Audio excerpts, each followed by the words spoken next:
Welcome everyone to Purple Cup, which is part of the whole Inkfest series of cups we've been doing over the past number of months now. This is the finals, so this is going to be a hell of a set of matches, that's all I'm going to say. But yes, let's get straight into the bracket with Lou. Hello there everyone, good to be here, and yeah, let's talk about our 8 teams and who's facing who in the bracket. So in this game we like to chew it, also known as Chewit's Mafia, up against cephalopods even. Then you got Pi-R-Squids up against Squid Nappers.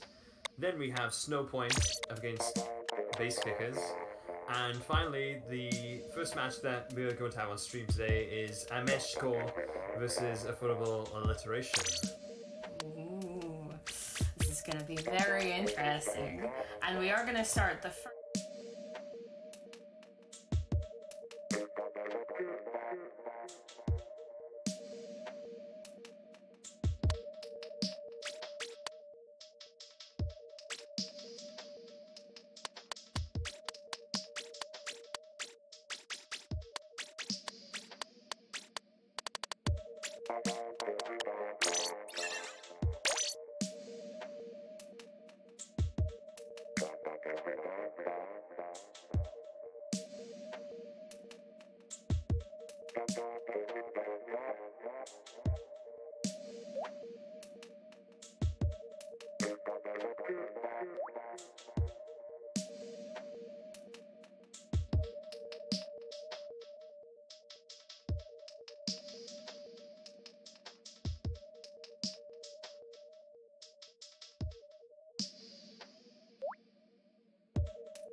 Interested to see what weapons these teams have, so let's get right in.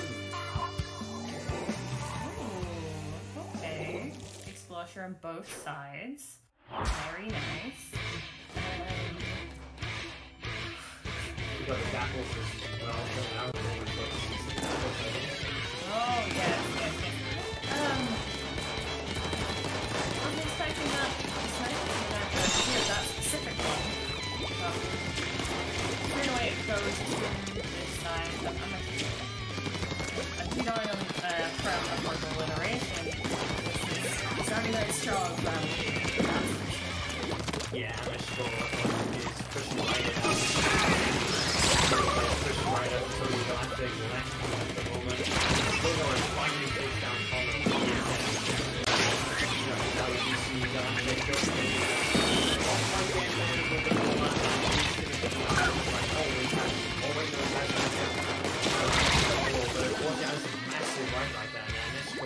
in a strong position to take the first game. Yes, it might just go straight to the KO by the looks of things. They're able to hold it just that little bit longer. And they certainly are in a good position here. Not letting anyone under spawn. And with no time on the clock, there's just nothing that they can do about it. That will be a very quick first game to Ame-Shikō. Yeah. So we saw Connor pushing right up there at the start, along with, I'm so sorry, I forgot the Dubling's player name. Char, yeah. So Connor and Char doing well to push up on the right hand side end.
Straight up.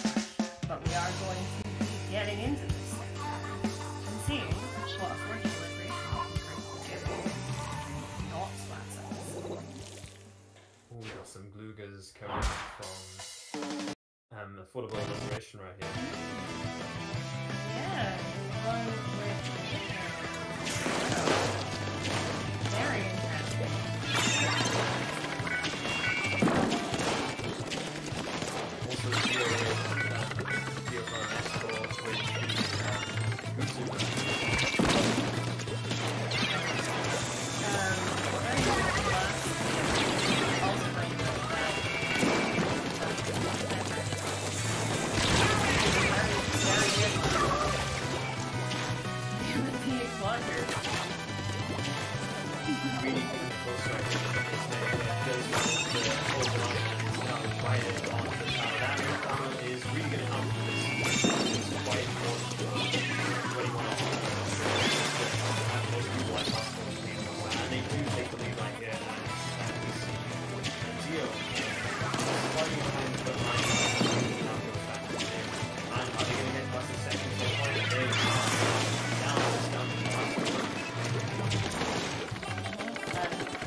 Second game to Ame-Shikō.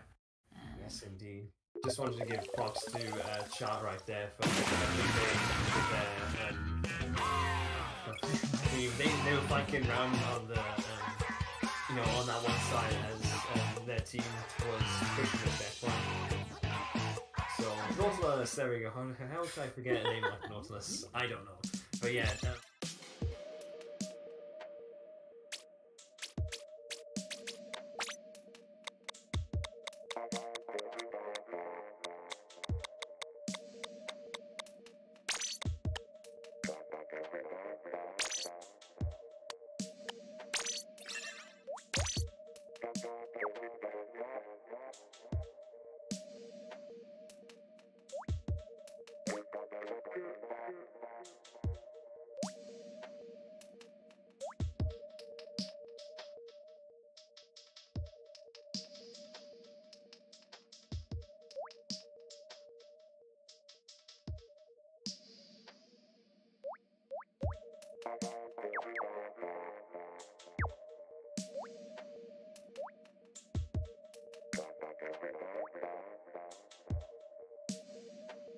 or stingrays or any kind of long range.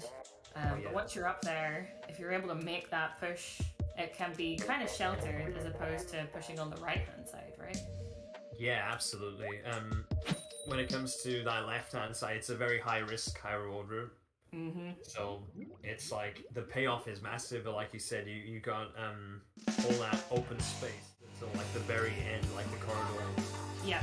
Where you're very prone to fire, and you got to do 2 jumps, like 2 jumps across. So yeah, we'll have to see if they go down that route, either side. We will indeed. Seeing similar setups, but we're losing the Jullies on the side of alliteration, in favor of a sploosh and a. That's interesting. Yeah. You see, the interesting to see if they, oh, we do see 3 people going down right there for affordable alliteration, and they do opt for that left-hand route, as you can see. I was talking about they have made the first jump. We see Connor and Char, team good pair up right there. Now they're going to push up through mid route, and unfortunately, I am assuming they didn't get that second jump as the Rainmaker does go down. But they are going to pick it right back up. That is affordable alliteration. Try and push towards mid, but unfortunately not. And it's up to Conroe with some really nice splats right there, making that left-hand side route. Will they be able to capitalize from this now? That is the question. And with armor, it's certainly going to make it more easy to do. And also with 3 people on the down on the side of alliteration. But it does seem like a lot of the team have respawned by the time they're actually getting that push going again. So we're gonna have to see if they're able to stop Ame-Shikō from continuing this push. The splashdown pushing them back into the Rainmaker shot was nasty right there. Oh, we do see a hammer being yeeted, but unfortunately for affordable illustration has missed. Here comes the final push now. Can Ame-Shikō do this? May Radula with the Rainmaker carry is going to slip and slide and dodge, dip, duck, dive, and is going to get it in the end. Very nice KO there. Yes, it just so happened that Alliteration could not get a hold of May and stop them from making that final push. But they were able to hinder them just that amount to make it that it took them longer to make that push. Yeah. You did have Conroe as well with a fantastic play. I think he got something like 5, maybe 6 picks, if I counted correctly, right next to the totem, and that allowed his team the time they needed to, get that route ready for the next push, and probably won them the game right there. Yes, 100%. I'd agree with that. Those were some incredible plays from Connor, especially right by that podium, because the team Alliteration kept respawning in the time it was taking to make the push, but Connor wasn't having any of that. Wasn't letting them get in the way of the push. So I do believe that will mean that Ame-Shikō win this round. Yes, indeed. And yes. So, right now, our next game, let's have a look here, is likely to be, I do not think we have the other teams haven't finished yet, but it's likely to be We Like to Chew It versus whoever wins between Pi-R-Squids and Squidnappers. Yeah. Let's have a look who is on each of those sides to see who could potentially go up against the Chewits team. So we've got on the side of Pi-R-Squids, we have Scott, and I believe that's Scotzo, Italics, Bo, Squidly, Vos, and Grey. Some names I recognise right there. Same here. And then you have team. For Squidnappers, again, some names I reckon. I believe that these guys are from Norwich for Squidnappers. Metroid 9, Nenhan or Nenhan, Grimap, and Vargas, of course. Yes, some very familiar names from Squid League, if any of you guys have been watching that over the years. Some long-time competitors, you could say, like regulars, whatever you say. So yeah.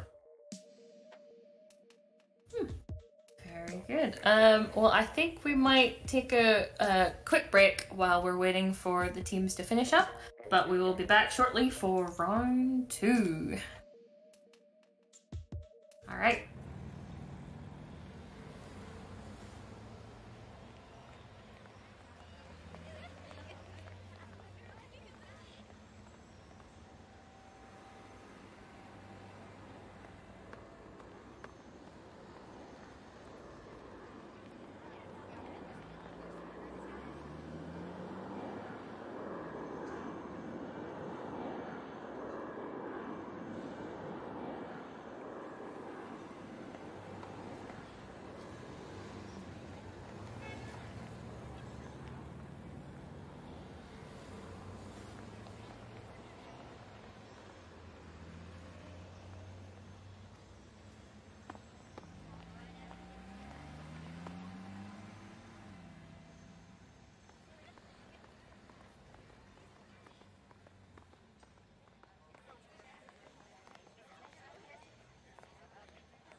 Welcome back, everyone. We'll be just getting into our round 2 set now, which is going to be Chewits Mafia, or we like to Chewit, as they're being called right now, versus Pi-R-Squids. So, I think we'll be able to get into talking about the players. Yes, indeed. So, on the side of we like to chew it. We've got hope we get no copyright strike, please. No, Nope. no IPS, Sport Cloud, Snipes, and Cool Dude. So you got IPS who usually uses like NZAP, many sort of short range weapons. Then when it comes to Sport, you've got using again close range, but tending to use the ink brush or octobrush. Yeah, very And much then a brush player. Snipes, can you guess what Snipes uses? Oh, I don't know. What could his main possibly be? Gorgeous. Woo. very much in the name. Yeah. And then Cool Dude does tend to play Nautilus, I do believe. I think so, yeah. Backline, it would make sense like to complement the, you know, so you got like the 2 frontline-ish, 2 backline. I know people who like very rarely like go, you know, they tend to go more, you know, backline or more frontline, but yeah, you know, nice balance to on either side, maybe like a midline as well. The weapons is usually like the way it goes. It is indeed, yeah. And on the side of Pi-R-Squids, we're not quite so sure about weapons, but we do know that the players, which we will be seeing, will be Scotzo, Italics, Bo Squidly, Vorse, and Grey. So a bit more of a unknown here, but hopefully, we should also mention that Judas Mafia are well known in this series, as they have been coming top pretty much consistently and winning most, if not all, I do believe, of the past cups. So we're having a look out to see if anyone can dethrone them. They're definitely the ones to beat here today. And you know, I think we do have a few teams in the mix who could potentially, you know, knock them down a notch. Who knows? Go even. Take, you know what I mean. Yeah. It'll be not with the win. Interesting to see what some of the teams we have here today will be able to bring to the table against Judas Mafia. We are currently waiting still on some players to join the lobby, but as we're waiting, we should probably go into the maps we'll have. And hopefully we'll get to see more than the first 3. Yes. It is always a good day when we get past the third match. And the 4th map emerges, you know, it's a good Yes. Because 3-0s are good and all, but like, you know, 3-1s, 3-2s. Like, close games are the best games, I'm just going to say. They really are. But yes, I think the first one we'll be seeing today will be Tower Control on the Reef. Yes. Which is a very standard map mode kind of match, I'd say. It can very much. I would expect to see at least 1 Stingray, if not 2, on this, because it can definitely change up the flow of gameplay whenever you have to get off that tower. You're dying, pretty much. And I don't know. I'd expect we'll see some armors coming out from both sides, some mid lines, maybe like that Nautilus from Cool Dude, and the brush from Spore. Yeah, I think we're pretty certain on that. Spore Cloud and that brush go hand in hand. Spore just watching this right now. I'm gonna change my just to spite us, yeah. Oh gosh, but yes. Yeah, sorry. Going back to what you were saying about using the Stingray, wouldn't be surprised if Snipes decided to like opt for a either Snipes or another team member, you know, opting for like a long range weapon with that. Because I know you've got I think it's one of the gals which like Gal Deco, which has a Stingray on it. But Stingray on it. It's like. It tends to be better for these backline weapons, because it's like, you know, you wouldn't want to use that Stingray at close range because it slows your movement speed down. It's big, it's sunk, it's like it takes time to obviously initiate. So yeah, it's like it makes more sense to have a backline, maybe even like mid to back. You know, if you're talking like Jet, then it makes more sense to like have the Stingray on there rather than. You know, like a Clash Blaster? Yeah. Just for example. Don't know why I thought of that, but that would be a terrible matchup. Yeah. And when it comes to like the way the map is structured, you've got where the first checkpoint is, and maybe the 7th, if I'm remembering correctly. And basically to the sides of it, they're quite open areas, so we could see a lot of, you know, action from mid lines, front lines right there. It's when you get to like towards, it's like after the 2nd checkpoint and the like final checkpoint, And then the goal is where you have more of that high ground, so that's where, you know, the charges will really come into, not to say they wouldn't come into play during, like, you know, the first checkpoint phase and second, because you got bridge, but it's like you've got more raised areas, if that makes sense, around, like, very close to the end zone. So yeah, definitely have to really rely on them for the defense. It can really be helpful to have those backlines on point and ready to just take out anyone who gets close. I was gonna say, from an approach standpoint, though, I'm trying to think, where would you best, like, place a backliner when you, like, so when you're pushing the objective and you're, like, coming towards the end? Where's like the best man? Yeah, mid. I was thinking like mid right, like just after you come over the bridge. Yeah, probably. I'd say that's probably where most backlines end up whenever you're pushing. Either that, or they're just like on the tower somehow still alive. On the tower being like the second option. Yeah, yeah. Because you do tend to see a lot of backlines and midlines and supports on the tower, because, you know, that's not where the aggression's supposed to be sitting. Yeah. But yes, it does look, hopefully, like we will be getting into our match really soon. So we can start seeing how much of what we've discussed actually come to pass.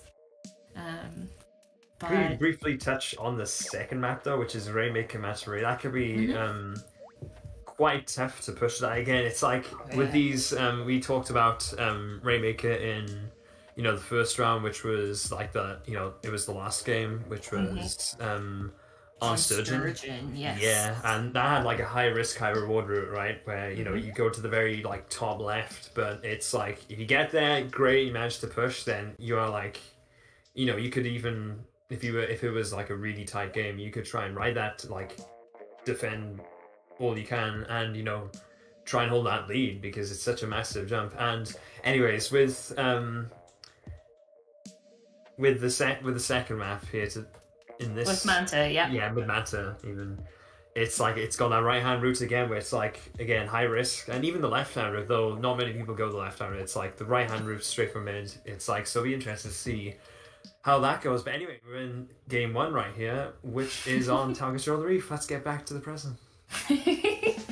Yes, indeed, to see what both teams are going to be bringing to the party.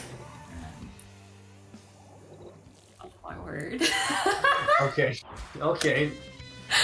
I love how we were. Yeah, I swear to God. Yeah, no brushes. Oh gosh. No brushes. Where's the chargers at? Where are the chargers at? No charger. No stingray. Wow. Oh gosh. Anyways. They're already all dying on this side. So yeah, Chewits get right in there. We have the flings a spore right here on the tower. Yep. Fire off with missiles too. Nice view of that. Yeah, very much. I would love to see. There we go. So we got Scott or Scott right here. I believe that's Scott or Scott. Using his Booyah Bomb, very good, because that is going to push them back ever so slightly. Oh, but doesn't quite hit. And it looks like Chewits are going to get past that second checkpoint right here. Let's look at Cool Dude. Why not? Oh, Snipes goes down, but Cool Dude is going to try and push back. We got some help from IPS as well right there. And that is the third checkpoint down. And we do see Cool Dude trying to contain the left-hand side, doing it very well as well. And it doesn't look like Pi-R-Squids are going to get there in time, unfortunately. Oh gosh. Yep, that's going to be our first game. And well, almost none of what we discussed prior to this set has come to pass. Very interesting to see two rollers on the side of Cheers Mafia saying they are not going to be put in a box. They are not going to be sticking to expectations today. Oh my word. Okay. They did well, let's say, you know, with the two rollers. Which is what we expected, but hey, you know, they want to shake things up, fair enough to them. And you can see, for the people who haven't been following the other cups prior to this, you can obviously tell why Chewits are the ones to like beat today, and why they're a force to be reckoned with. Really good control of, you know, when it comes to the map. You know, you had Spore right there, I believe, who was just, you know, he was like right in the tower, complete, like you couldn't really see, anyone from our perspective, at least on the autocam, because everyone else was pushing up, just containing it. They got the wipe relatively fast, and then they kept them in spawn. Yeah, very good job of containing them in spawn, which is, well, frustrating for the ones being, for the other team being contained in spawn. Absolutely, like if you can get a lockdown. Oh, the dreaded lockdown. No, if you can I don't want to talk that. No, if you want to, if you can hold them in their spawn, yeah, if you can lock them in spawn, then yeah, it's like you are in a very good position to win, as Chewit showed us there. That they are taking no prisoners today. Picking names and rollers. Yeah. So yeah, it'll be interesting to see what this last team member's got right here, whether they changing up weapons or then again they could be talking strats, like I've done that in the past, where it's like you purposely don't ready up just to talk strats, you're not changing weapons or anything, which is sensible. It's important not to panic after a game like that, because it can dictate the direction of the rest of the set. It gives the team that gets it quite the momentum, but that's only if you let yourself panic. Yeah. Because it's still anything to play for. That's only one game in the set so far. So, we are... okay, cheers. Okay. What is this? Time. Sploosh time. They're all gonna go for the backline. Or are they? Okay, they opted for the crow's nest through, I suppose. Crow's nest through over the top room. Non-room, I'd go, okay, now they drop down into mid. As you can see, Spore trying to... He is getting outranged there, but does manage to take two down in the process. And another! And we see them go into the normal room right here, the mid room. And cool dude, almost getting taken down. But yeah, whoa, did we catch the time for that? That might be the pizza time. It wasn't a pizza time. I looked and I checked. It's a lukewarm pizza time. Lukewarm pizza time. I think True it pizza was... time city. So. I think it was about 4 minutes 20-ish? Maybe a little less than that. So sadly, for all those who aren't aware, if you get a Rainmaker game and you finish it within 30 seconds, that's a pizza time.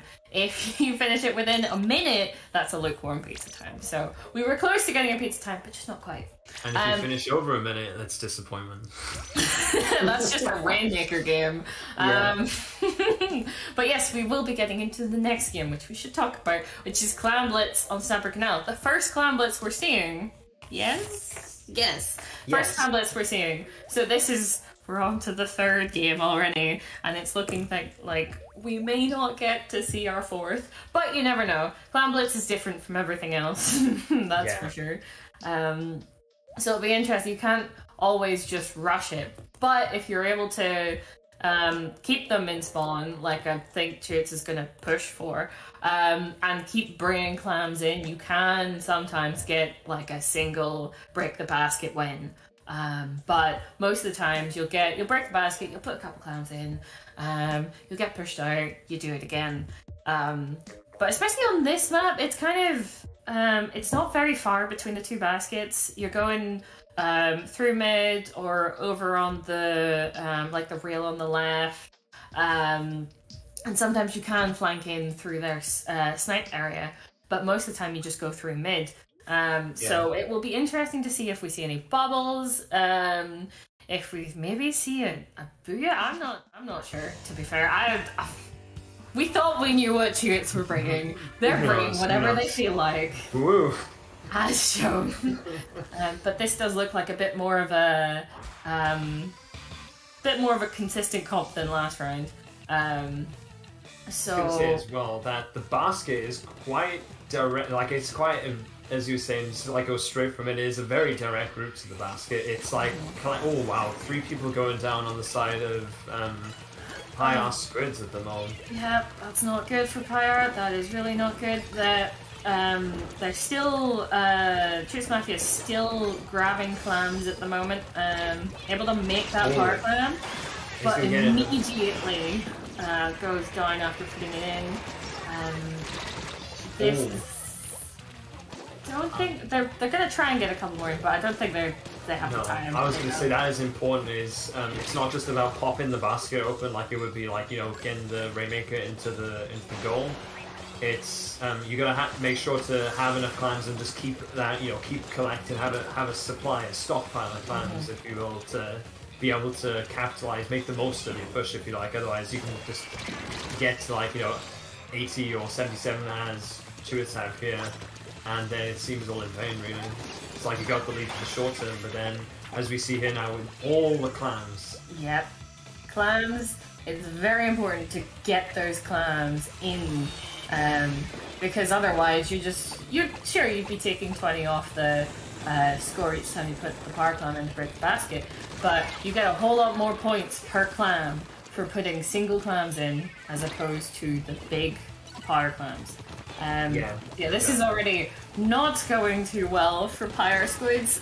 They are yet again kind of stuck in spawn. Unfortunately. We do see what is called Chewits, just kind of taking their time, because you do see teams who they want to go all out and they just chuck in as many times. So it seems like they're just chipping away. They know they can try and hold Pi-R-Squids in, which they're doing at the moment. So I was going to say Pi-R-Squids losing that super clan. They do get it back, but unfortunately now with 3 down, Chewits are going to start chucking clams in again. Yep, and it's also very important to note that because Chewits Mafia have all of mid and have been able to push Pi-R back into their spawn, they have access to all the clams that are in mid and on their side. So it's very, very easy for them to get the clams they need to build power clam after power clam and be able to do all these pushes because they have access to all of them. And this might be it. If there's they've got one more clam. Just one more. Please somebody has some more. I don't think they haven't. I do not think they do. No one's close enough with any clams to be able to make that last, or put in that last clam to end the game. This might be the situation where Pi-R can possibly get a push of their own.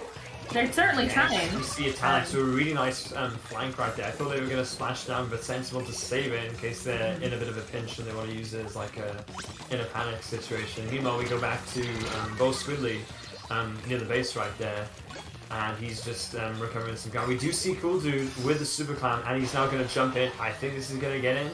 Yes, it is, but they do need an extra one, I believe. They do need one more, but Snipes was there and ready and waiting. And that will be the end of the 3rd round, which I do have to say, this was, sure, Pi-R weren't able to get any pushes of their own, but they did keep pushing back, and they weren't just like it wasn't just a straight KO with the first break of the basket. They were able to push Chewits Mafia back and get out of spawn, which is very, very good against Chewits Mafia. Yeah, it's like props to Pi-R-Squids, where it's like as you were saying, it wasn't an immediate knockout, and you could say they did have to make Chewits, work. They weren't just going to give it to Chewits on the silver plat. Like, they had to slowly chip away at it. Whereas, if their defenses, weren't airtight at all, then they would have just got it in like minute 30 if they did it. But yeah, they made them go up to almost the final minute, I think it was. Or close to it. Which is very well done on the side of Pi-R-Squids. Especially after the first 2 games. But you could tell that Chewits were bringing more weapons that they were they're more used to bringing into competitive, with that blaster, for example, as opposed to just 3 splooshes in the backline. Yeah. That second game, what the frick? No, they were just talking about, they usually go this, they usually do that. Yeah, no. Did we... Was there even a sniper? Did Snipes even bring out a sniper? I don't think he did. No. I don't think so. I don't think they did. Gosh.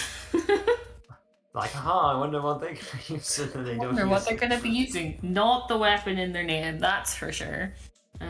So yeah, Chewits are now in the winners final, I believe. Yes, and so they will either face off against Snowpoint or Ame-Shikō when they do finish their match.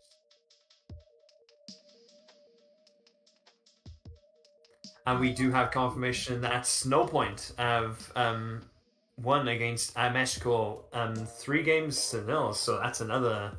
Another 3-0. So another 3-0 that does probably make it. Seeing as we saw Ame-Shikō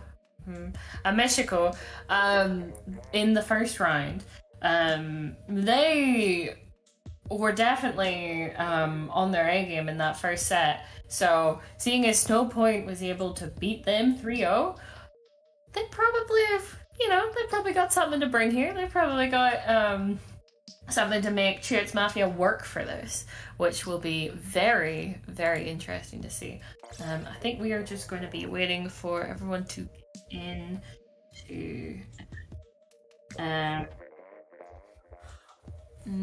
Let's see again, because it's not just this game. Let's not forget. So down in the losers bracket, we had Cephalopods go up against Squidnappers, and that was a 2-0 to them since it's a best of 3 situation. They go through and they will go up against Ame-Shikō in losers round 2.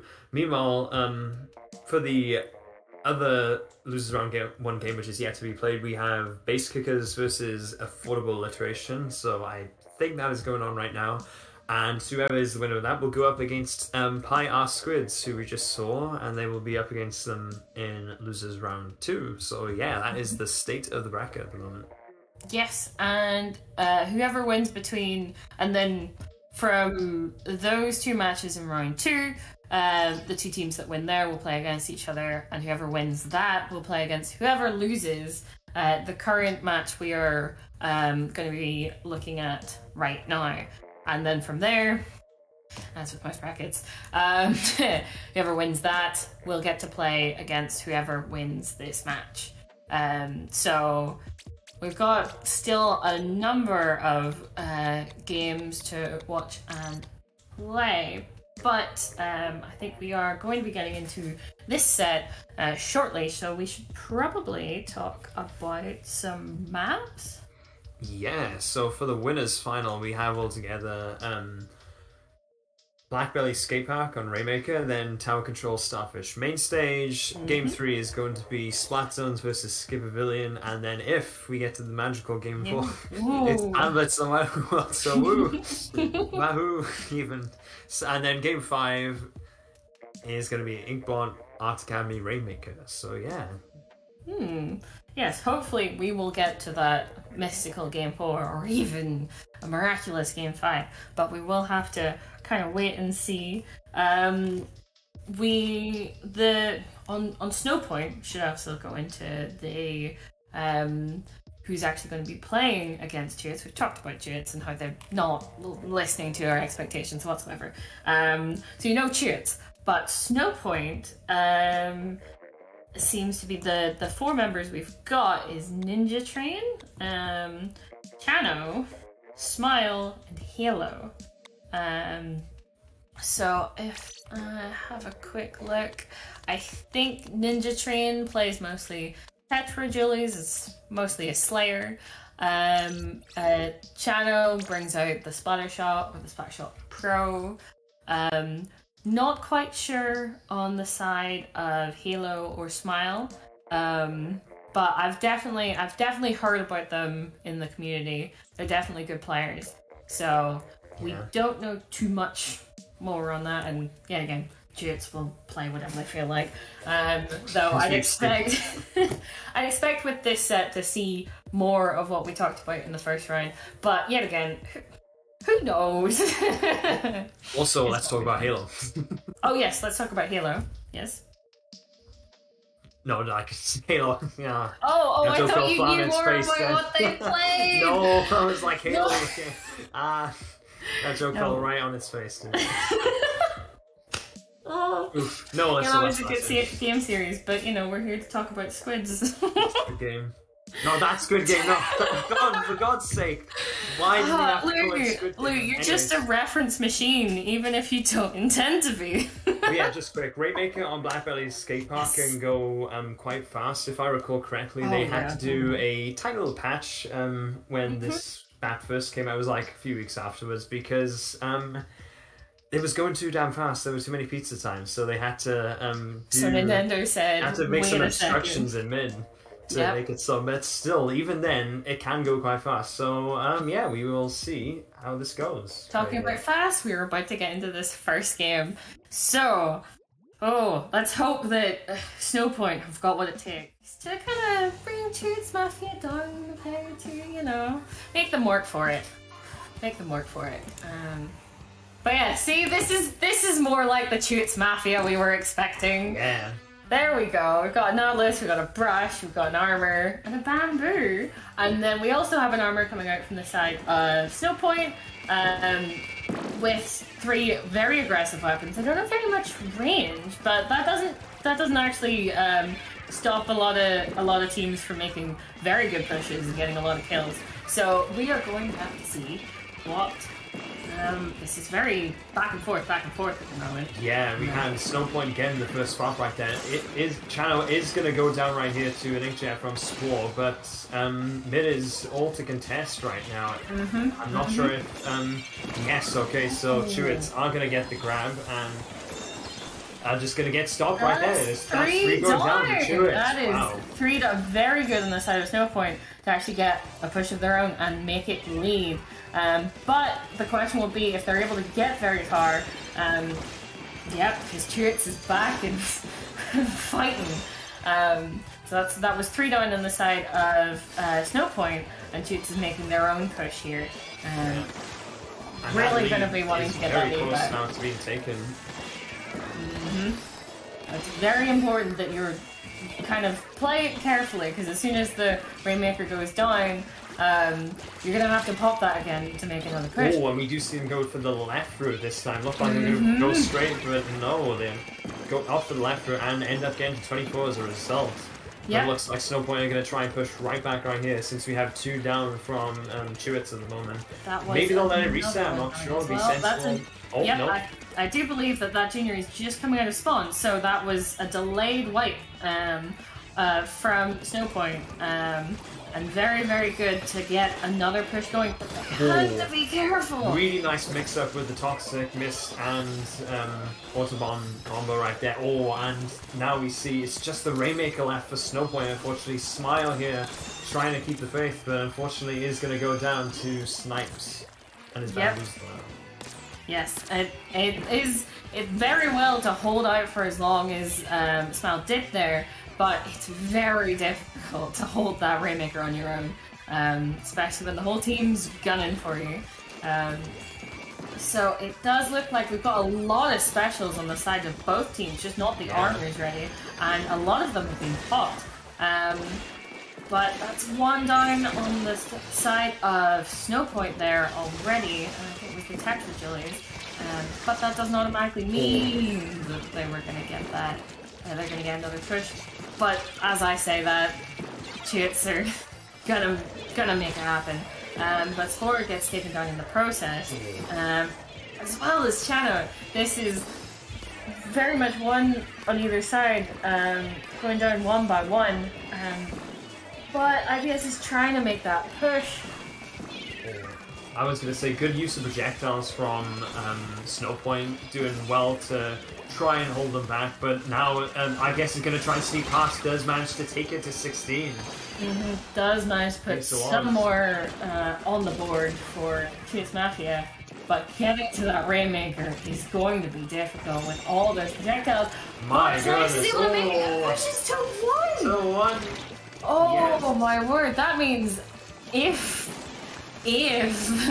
Snowpoint is able to get this out of their base, that they're gonna have to push to a KO. Knockout must really, yeah. Which is difficult. on normal days, but also right now with how aggressive his Mafia is beating. With snipes the burst bombs. But yeah, we do see Snowpoint now trying to get a route down mid, although Schuitz does have a income ready, which they're going to use right now, which is going to make life very difficult as we come into the 40 seconds left. And that's one down on the side of Snow Patrol. Really not what you want whenever a lot of specials are available to Schuitz at the moment. Channel just trying to stay alive, but against that Inkjet, it ain't happening. Yep, no one is getting into Mafia's spawn at the moment to get anywhere near that Rainmaker. Halo's gonna try, but it's gonna be a 2v1, and that's not gonna happen for them. They need to kill IPS, or else they don't get a final push, and it looks like they're not gonna get the chance. So that will be game 1 to choose Mafia. But definitely, throughout that, it was back and forth, but Choose Mafia just able to get more pushes into Snowpoint's spawn than Snowpoint were able to get into Jude's. Yeah, it was like each side, had their moments here. You couldn't say it was one-sided, even though Schuitz came out on top. Like Snowpoint did well to like get the leader first, but then Schuitz managed to, even with all the projectiles going on. So I think the special coordination, had a good hand in it, because they just like made sure to use it at the right times, because sometimes it can be hard to tell when to use a spell. Like you might be tempted it's like you want to stop the push roll cast just to use your specials all at once, but you could tell that they like with the income, they just waited until everyone was like, until they got to like until Snowpoint was moved like at a certain point in their base for them to use it, rather than just use it straight away. And it's that kind of mentality, which is I'm sorry to interrupt you, but I do believe we've had someone disconnect on the side of Snowpoint just as we're all readying up. So it does look like we are probably going to have to redo this second match. I'm not quite sure what's happening with everything, but we probably have some more time to talk about this next game, as this is going to take a wee while to just reset up again. But yes, no, there was definitely that, as you were talking about, the the control they had over their specials, and that they all had them at the same time, especially when Snowpoint were trying to get those pushes, and made it so difficult for Snowpoint to make any kind of headway into their base, because all that they had those specials ready, and as soon as you're trying to push against armor and Inkjet and Bomb Rush and whatever, it's just made so much more difficult. So yeah, it's gonna be interesting to see how Snowpoint try and combat that. It is definitely, it'll be interesting to see what they do. So this next match, we should probably talk about what we're going to be seeing, and that is TC on Starfish. Yep, that's right. So as we can see here, the first checkpoint is going to come right below this perch. So if you have, say, a frontliner just hiding behind that wall, that could be a big oof right there. You just have someone attack from the side and have someone pinpoint on there. That can be catching. Then the second checkpoint, again, you've got you still have that right hand perch, but then you've also got the one in front of you. So that's something to watch out for right there as well. Finally, it's all the high ground can get in your way as you're pushing, regardless of which checkpoint you're at. There's always those issues of, if you don't know if there's someone waiting for you on one of those perches, it could be so easy for like a frontline to drop on you, a sniper to just peek and take you off that tower very quickly. It just, you have to be careful, especially if you don't have when it's getting further along the trail, right after maybe the second checkpoint. If you don't have someone harassing the people in the enemy spawn, it can be incredibly difficult to like stay on that tower and not get picked off from every which way. So I think we are going to be waiting for getting one of Snowpoint back in again for this second game, but we could also have a look at the brackets, so that's a good idea. Let's have a look, see. So with Base Kickers and Full Alliteration, Base Kickers came out on top, but they had to fight for it as it was 2-1 to them, so had to work hard in that third game right there to get the win. So they will be up against, I should say, they are up against at the moment Pi-R-Squids in Losers Round 2. Meanwhile, in the other game in Losers Round 2, we have Ame-Shikō versus Cephalopods. Ame-Shikō ended up winning that 2-0, so they proceed to Losers Round 3. And if I am correct, the winner of Pi-R-Squids versus Base Kickers will go up against them, and then whoever wins Losers Round 3 will face the loser of this game, which is Winners Finals. So anyway, back to Winners Finals, Game 2. Yes, we are about to get into this right now, and thankfully with all players. So yet again, currently it's 1-0 to Chewits Mafia, and we'll have to see what Snowpoint can do about that in this round. So yeah, very similar setup that we're seeing from Chewits, and something a little bit different from Snowpoint. Nice Julie's coming out there, and the K sloshing machine. Very interesting indeed. Nice sort of mid to long range weapons right there from Snowpoint, and could well help them to their first win in this set as well. We do see Sport pushing up a little bit, does have special ready and is getting right, and then uses it. Very good call right there, getting out of danger, and gets the armor off at least from that person, and gets an assist right there, yes. And then a kill. That's already 3 down on the side of Snowpoint, and Spore is taken down in the process, but that's still 3 versus 1 for this push. And as they're waiting for the second checkpoint, IPS has to get off that tower, else those missiles will definitely taking them down. Missiles are a very good get-off me tool, especially for tower control. Very good for tower control and moving someone's stingray. So that definitely gets in the way. But yes, it looks like they're going to try and keep this push going, and with 2 down on the side of Snowpoint, I think they will be able to get this push, keep this push going, for now at least. Smile is trying to stall, but he does get the spam, but he is they're gonna have to face off against. Very nice right there. That was a very nice indeed. And now it's a really good chance for Snowpoint just gain some ground in mid and then potentially go for a push. Smile with some very nice splats right there. Indeed, and from a very not advantageous position to begin with, but they're gonna need to make sure that that Chewits can't just keep moving and pushing this tower in further and further. But with these, with the special from Cool Dude, they do seem to just keep Snowpoint on their back foot, never able to get enough space to push themselves.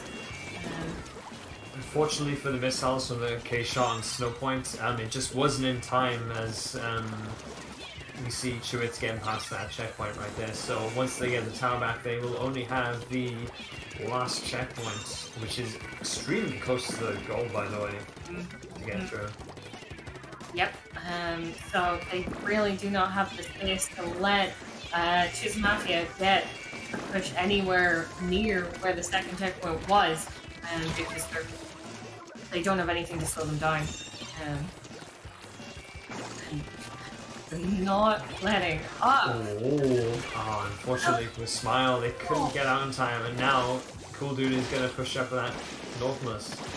Mm-hmm. Or even. Just take my brain said they've got these Nautilus. Well, to be fair, Cool Dude is using Nautilus, and is also using Nautilus in their spawn now. Never a good situation for the enemy team. You do not want to let a midline into your spawn, especially one as aggressive as Cool Dude. And also, at the second or the third checkpoint, they're running. Oh my word! Yet again, 15 points. You get to that checkpoint, 15 points left on the board. It's ridiculous. It's a very good position for Chewits right here, but they did get white right there. So even though we haven't got much time left on this match, it's another chance for Snowpoint to try and gain some ground and go for their first push to the game right here, because they've been on the really good defense, but just on the defense for most of this game. Yep. And still, that tower hasn't. I don't think it's made it the whole way back to mid since almost the beginning. No, it's still going back to mid. Yep. You see 2 going down from Chewits as well, so again, good chance to push right here. Only 1 left on Chewits, and they're coming from behind right here. No one was expecting that flank. They are getting points on the board though, on the side of Snowpoint. That is very good, but yet again, 30 seconds left, not including overtime if we get it. This is really not a good situation. You can see that the boundary was up on the right, trying to, annoy the tower a little bit. But now they're gonna have to push up to try and pose an issue. Cool Dude, they're waiting for the perfect time to push towards that tower. Just knock them off. Yep. Just gonna keep the mid. Someone needs to stay on that tower. Someone needs to be on that tower. I do not think Ninja Tune was gonna get on there in time, and you could see the. Yeah, that second checkpoint against 2 mid lines. Yet again, it's the high ground. It makes it so difficult to get past that checkpoint, depending on who you're against. Because they can definitely be constantly just showering Ink down and just making sure that you can't stay on there. And whenever it's the end of the game, that's really not helpful.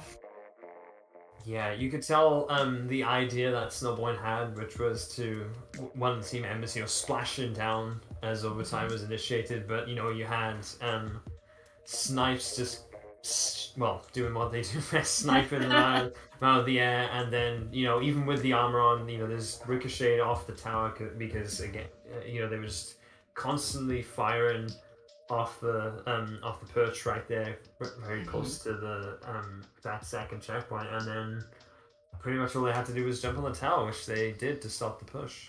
Yep. Yes. But I gotta say, it was a really nice comeback from Snowpoint right there. It was you could tell that they just coordinated really well. Got the bit of a staggered wipe then, in mid as they were starting their push. You had Cool Dude, flanking with the Nautilus from behind unexpectedly, and they managed to take them out. Then they took out further 2 people as they were getting past checkpoint 1, and yeah, I think they got the confidence, and they could well take this third game right here. I have to say they definitely got they've given Chewits their toughest match yet in this Purple Cup here today. Oh yes, indeed. They're definitely showing why they have what it takes, but it just depends on what we will see in this Splatoon Skipper third game. Hopefully we'll be able to see a fourth. Hopefully they'll be able to take it, but who knows at this point. Chewits are certainly showing why they've won all the past ones, why they are the team to beat. They are not letting up. But I think we will be getting into the next this next match, Splatoon Skipper, rather soon. Skipper as a map. So dramatic. I'll put it in the room. It's the last map that was added to the game, and it's I don't know. It's Marmite. You either love it or you hate it. Yeah, no, I know what you mean. for me, it depends on the map mode, like on the mode that comes with it, because Clan Blitz can be very weird since you're playing across it instead of down towards where mid would normally be, and because the main flanking route in most of the game modes is through the center street area, it's very, very different in how you play it. And most of the times, if you're flanking and the other team's flanking at the same time, you're gonna meet in the middle, which is not normal on most other maps. So it'll be interesting to see if you're able to lock down that street area and stop the other team from flanking in. Then it just becomes so much more difficult. You can easily funnel the enemy through staying on their side and not flanking. So we're gonna have to see what comes from both sides, and very similar from last game, and how they're able to use them in this different kind of setup.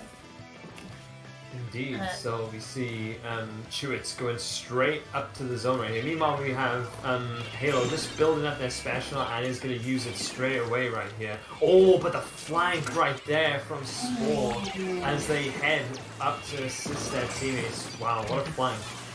That caught us off guard. Yes, indeed. And it kind of strikes me as that was definitely what Spore was waiting for. As we were talking about, this street area that Spore's in right now is definitely important to kind of have in your own color, because it limits the enemy team's options. But this is really not looking good on the side of Snowpoint, because they aren't even... They're having so many issues getting in. Yet again, they can't really use the street. And Ninja Train here is not able to push up. They're on their own, and we're already below 30 points. This is really not good. It seems like Snowpoint are kind of trapped up the top right here. And Mafia trying to push down. Oh, here we go. We got Shadow down, and this is going to be contested. And this will be a really good yes. Yes, good there we go. Because Flip now Chewits will have all those penalty points as well as you know the current score to tick down on the clock. So really important push from Snowpoint right there. Well deserved. But as soon as they give Chewits Mafia like an inch, they take a mile, and it went straight back over, and they're working through those penalty points. It's already down to less than 50 penalty points, and no one else is on mid to help. So they're able to just keep it for the moment, but not without Snowpoint really attempting to take straight again and to push in. Halo's gonna have to be careful as they are on their own there. But able to get a flank in behind, though I do believe, very quick to be picked off. So they're almost to those penalty points. Yeah, just Snipes and IPS with really good synergy right there, and then you got a cool dude, and I think that's just on the side, and wow. Snowpoint just not able to hold on. They did make a good comeback there, but whenever the enemy team's already down to 9. Sure, they're gonna have those penalty points to get through, but if you're not able to flip the zone back over to yours within those penalty points, it's so easily they just get through them, and then there's the KO. So sadly, just not able. Snowpoint just not able to take the zone back from them 1 or 2 more times there. And that will be the 3rd match going to Chewits Mafia. And we will not see our 4th match. Unfortunately not, but I have to say as well, Snowpoint, as far as I know, they're the only ones today to get the counter down, right? Like, actually get points against, unless I'm forgetting from earlier, but like, when it... Not really. Not to the extent, definitely, of Snowpoint. But yeah, we weren't able to watch the first set, but yeah, I don't think so. So that really shows that Snowpoint has the ability to make pushes, but they just need to limit Chewits' ability to make those big pushes that they've been known to. But I do believe we we'll probably be taking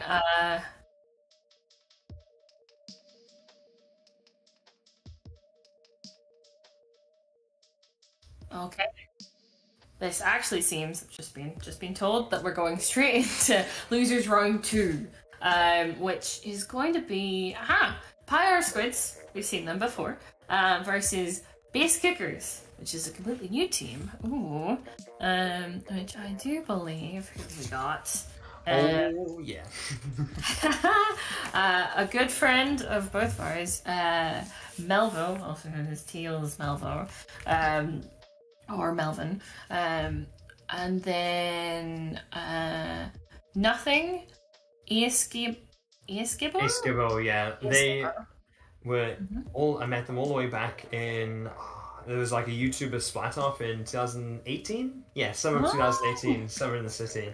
And they were in that, so yeah, I know them for a while back. Yeah, so it's cool to see them in action here today. Yeah, this is oh my word, this is great. I'm just making sure, and then we've also got Akira, who I've known from a while ago, who's also a was a sniper main. Not sure if they still are, but we will be getting into this match shortly. I've just got to check. This is a best of 3, so it'll be a little bit different from all the matches we've been watching so far.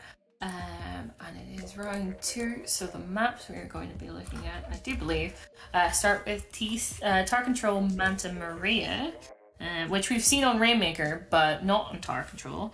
And then also Rainmaker Muscle Forge. We've seen Muscle Forge, but not on Rainmaker. And then hopefully if we get to a game 3, Splat Zones on Humpback. Yeah, we've seen that, but not on Splat Zones.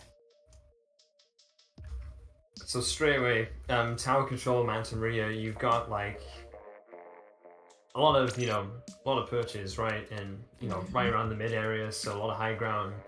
That would be, tricky to try and get by. Even when you get towards the end, you have like that crow's nest above you, right? So lots of high ground for the opponents to work with as you try and push your way through. With Muscle Forge Fitness Rainmaker, we keep going on about the high risk, high reward routes, right? Yes, indeed. That one with the Inkrail isn't as widely used as much as, like, say, the other high risk, high reward routes on other maps. At least that's what I found. It's like you need to have completely wiped pretty much the entire team to go anywhere near it. If you got a wipe or near wipe, then you can go for it. Like any time where it's like the whole team's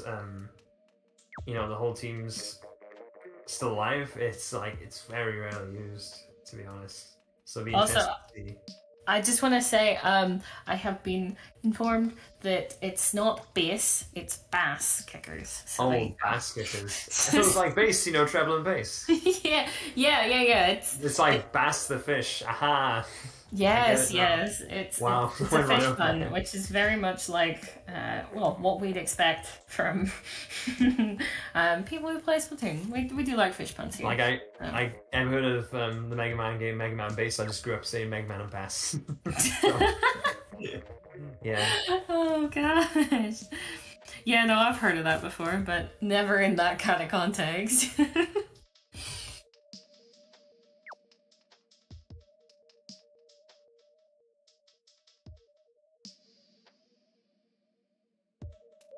I learned that, but it plays Splash Shot as well.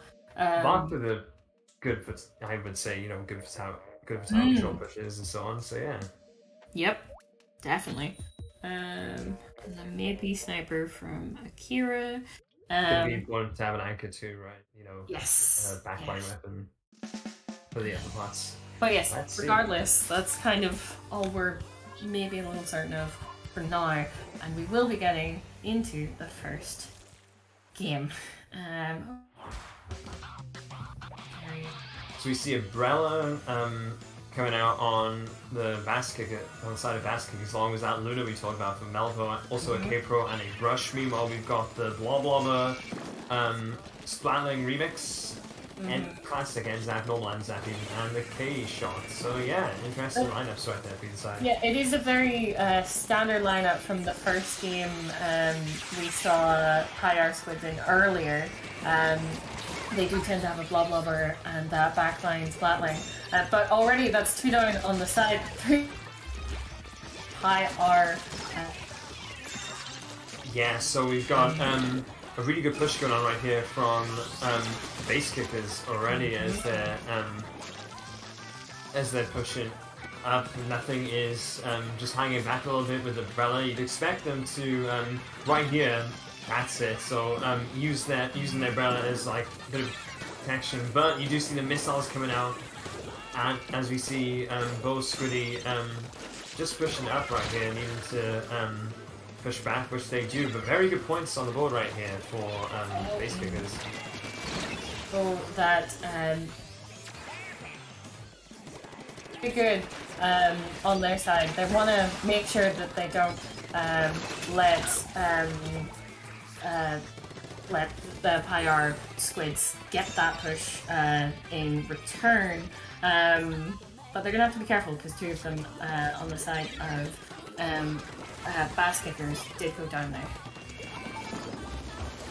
You see Melba right now just surrounding that tower and trying to get some ground in. Akira go, what a great name. And they just avoid the danger right there. Yep. 2 down for base kickers at the moment. So, and there's a lot of ground for Pi-R-Squids, so here comes their first push right now. A very good position to do it too. Yes, indeed. They are, well, trying to be ready for anything, but already they need to stay on that tower, and that is what most of fast kickers are going to be very well aware of. Just keep them off that tower. They can't make those pushes. Yeah, bass kickers just getting right back to it right here. They've only got 1 checkpoint left as well, since they just got past that second checkpoint, I believe, last time on that last push. Do see a little bit of activity mid here. Right here we got Scott, unfortunately going down to Melville with that little blast. You can see what he was trying to do though, attack them from the side right there. And here we go, last checkpoint right now, splash down, and that's going to put a dent into their plans as we see Melville and others go down. So very good defense right there from Pi-R-Squids. Very good indeed. It does look like fast kickers are going to be like just waiting for them to push that tower back out again and ready to jump right on top of them to make sure that yet again Pi-R-Squid are not able to get the push that they need. It's all well and good being on the defense, being able to push the tower back out, but that's... To say Akira unfortunately go down to the end, but wow, he did very well to dodge all of that fire and eventually get the splat that he so deserves. Now we see Pi-R-Squids just trying to get some ground back in mid right here, because it's even right now, but they just need a little bit more of that ground and to get some picks before they can start pushing again. You see Akira up on the crow's nest, so a lot of Pi-R-Squids on the one side right now. Perhaps they could do with a flank to try and push it, but I say that, but in a good position to push now because you have 3 of them down right there, and Akira's getting pushed back quite a bit. Yes, it is very difficult to try and push your way back in as just a brush against the entire team. But that's already 1 down on the side of Pi-R-Squids, but they are still making this push, pushing to 50, almost 50. They need to get through this checkpoint. It's very important, especially the last 30 seconds.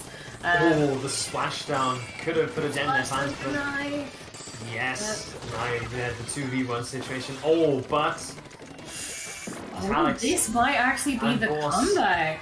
Yes, they get to the last checkpoint. Will they get past the 14 mark? We see the splashdown come down. And they do. It's the wipe, but hey, the ball is in Bass Kickers' court now as they have overtime for this.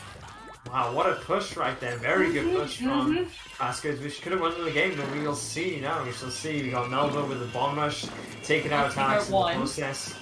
And on the side here, both Squidly, Melva doing really well right here. Could he get a third? Yes, he does. And now it's just the K-shot left. They will, of course, respawn right as they get to the checkpoint, I imagine. But now it's, you know, it's attack versus defense. Which one's gonna come out on top?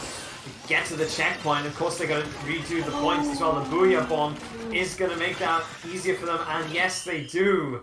They come right back, and they do manage to deny the reversal right there. That was incredible.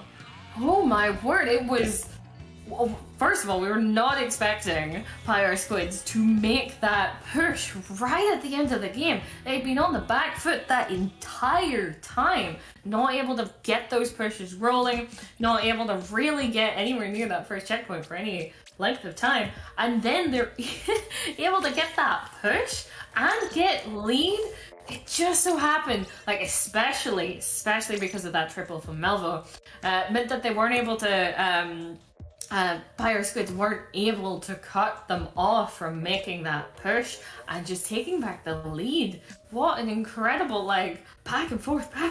Yeah, you could not have asked for a closer end to that game. It's like, yeah, it's this. I'm expecting a close one for this next one too, if that one was anything to go by, because damn.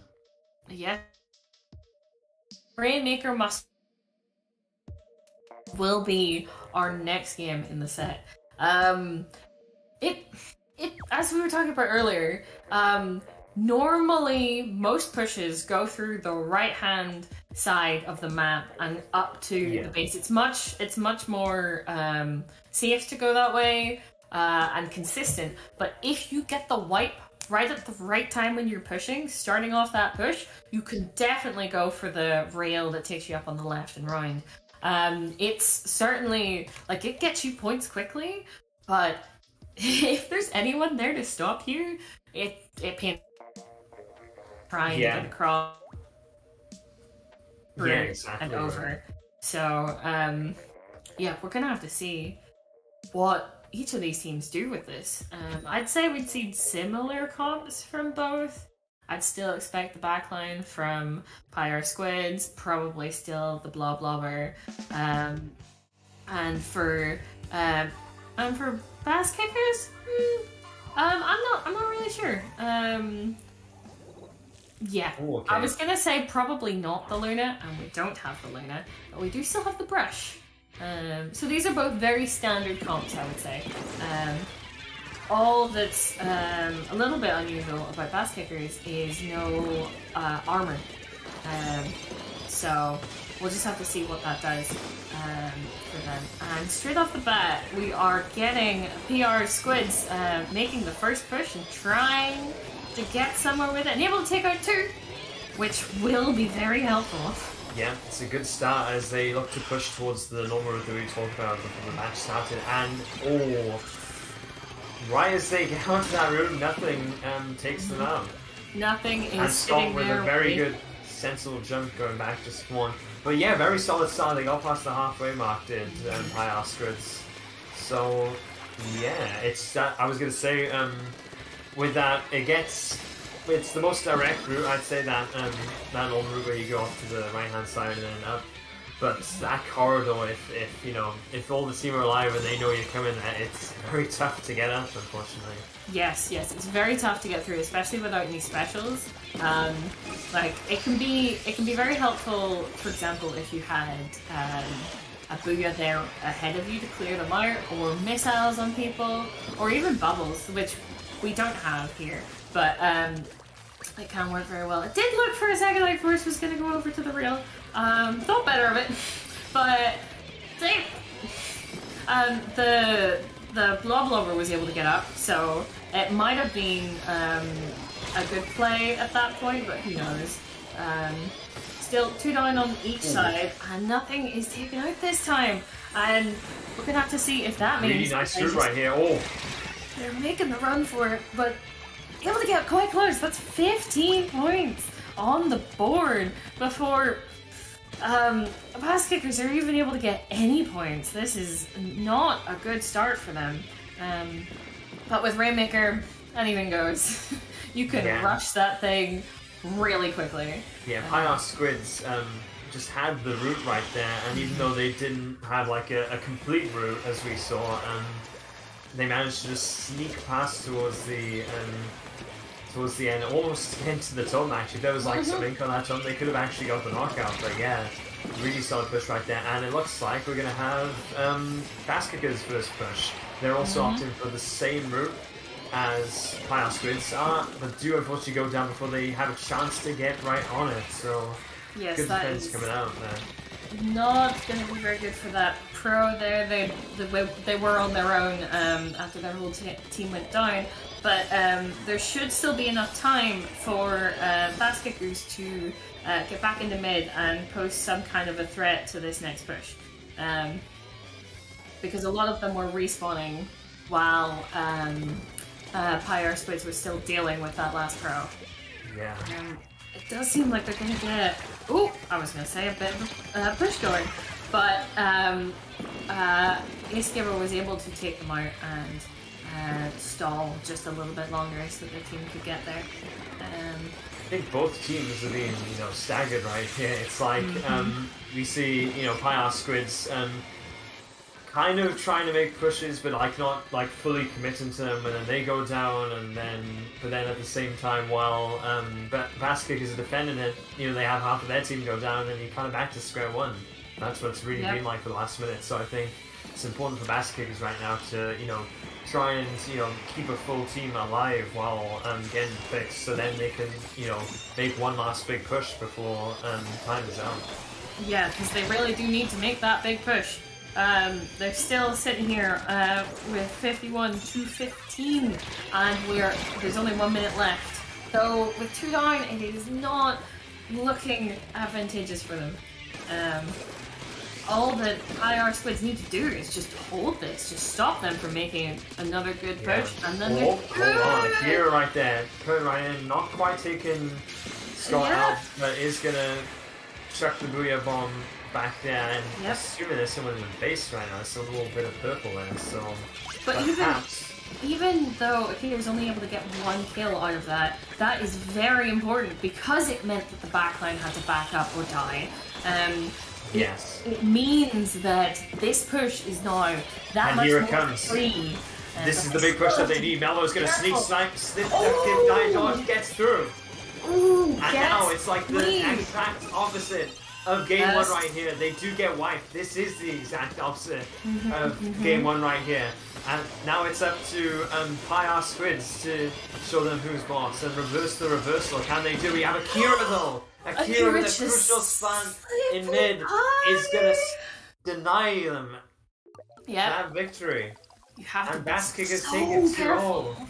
2-0 indeed. What a set. Sure, we didn't get to the 3rd game, but the finishes of each of those games were so close. Oh my word.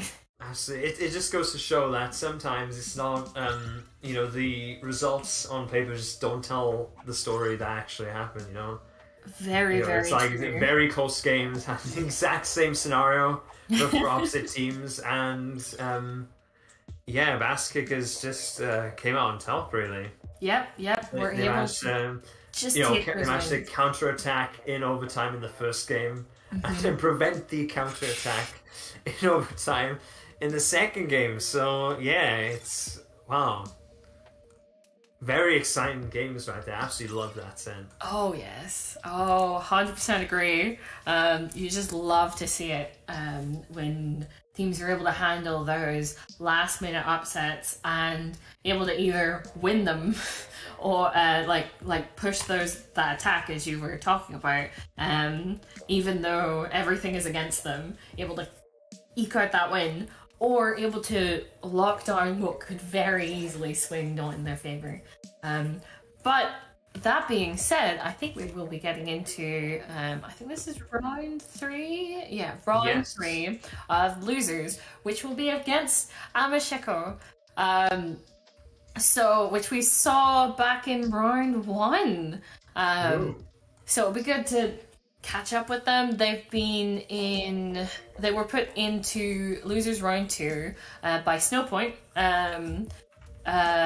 earlier in round 2 of winners bracket, and then fought cephalopods to get to losers round 3 to get to this match against bass kickers. So we will be seeing what both of these teams bring to the table. But very important to check the maps. I think we're still best of 3. Yeah, still a best of 3. And if I'm correct, we are going to do Rainmaker and Inkfest Academy first. Be interesting. Then we got Splat Zones on Skip Pavilion, and then if we get to the magical third game, Tower Control on Starfish main stage. So yeah, back to there. Yeah, we have seen Splat Zone Skipper, but it was kind of a short game, so it'll be interesting to see. And I don't think we've even seen Inkblot yet. Yeah, this is the first time we've seen Inkblot, I believe, in on stream. Yes. So this will definitely be an interesting matchup. And yet again, between bass kickers, so we've got Melv, Nothing, Ame-Shikō, and Akira versus Ame-Shikō, which is Conroe, May, Char, and Gio. But yes, we will be getting straight into our first game of the set, which is Rainmaker Inkblot. Okay. Yes, and we're seeing the Explosher. I remember May was playing that in the first set we saw, and then still with the heavy on the side of base kickers there. Wow, that's a wipe right there, and straight away we see Ame-Shikō going for the pizza tower. It was so close. It was so close though. They were so committed to the pizza time. I love it, but yeah. Unfortunately for bass kickers, they managed to stop it right in time. Yep. But that does mean that they are going to need a KO, which after the very start of that match is going to be difficult. Yeah, here's the thing, it's like, even if you don't get the pizza time, so long as you get incredibly close, you've put your opponents on the back foot for the entire match, basically, unless they can, counterattack back, even, and, in this case, get knockout, or else lose. Yep, and already we've got another push coming out from Ame-Shikō. Yet again, keeping things back on the back foot, but that was too down on the side of Ame-Shikō, so this may maybe let bass kickers push back in, but it doesn't seem like they're letting up. I think bass kickers are so focused on defending that central route that they are neglecting to try and flank around the side, it seems, because Ame-Shikō have so much control right now of mid area, that area, that they gotta try and focus on keeping this route painted up to stop them from having another situation where they could knock it out. Also, I would just like to mention, I hadn't noticed until now, they've got a carbon. Ame-Shikō have a carbon. Yes, I didn't notice that at all. Yeah, very good weapon. And chasing them down right here. Not quite again there. Get that second blast on the Rainmaker there. Okay, still surviving right there. You have the K-Pro coming out from bass kickers, but now is going to finally push down again, and yet again, just not able to make that. Akira just, and again, they don't want them to knock it out, which, any team would want you to knock it out. But yeah, it's getting so close. Really good defense around this totem right here. Goal. And Melv should try and, as soon as you get it off there, then they have so far to take it back again. So it really takes the pressure off of spawn and lets you get out just that little bit more.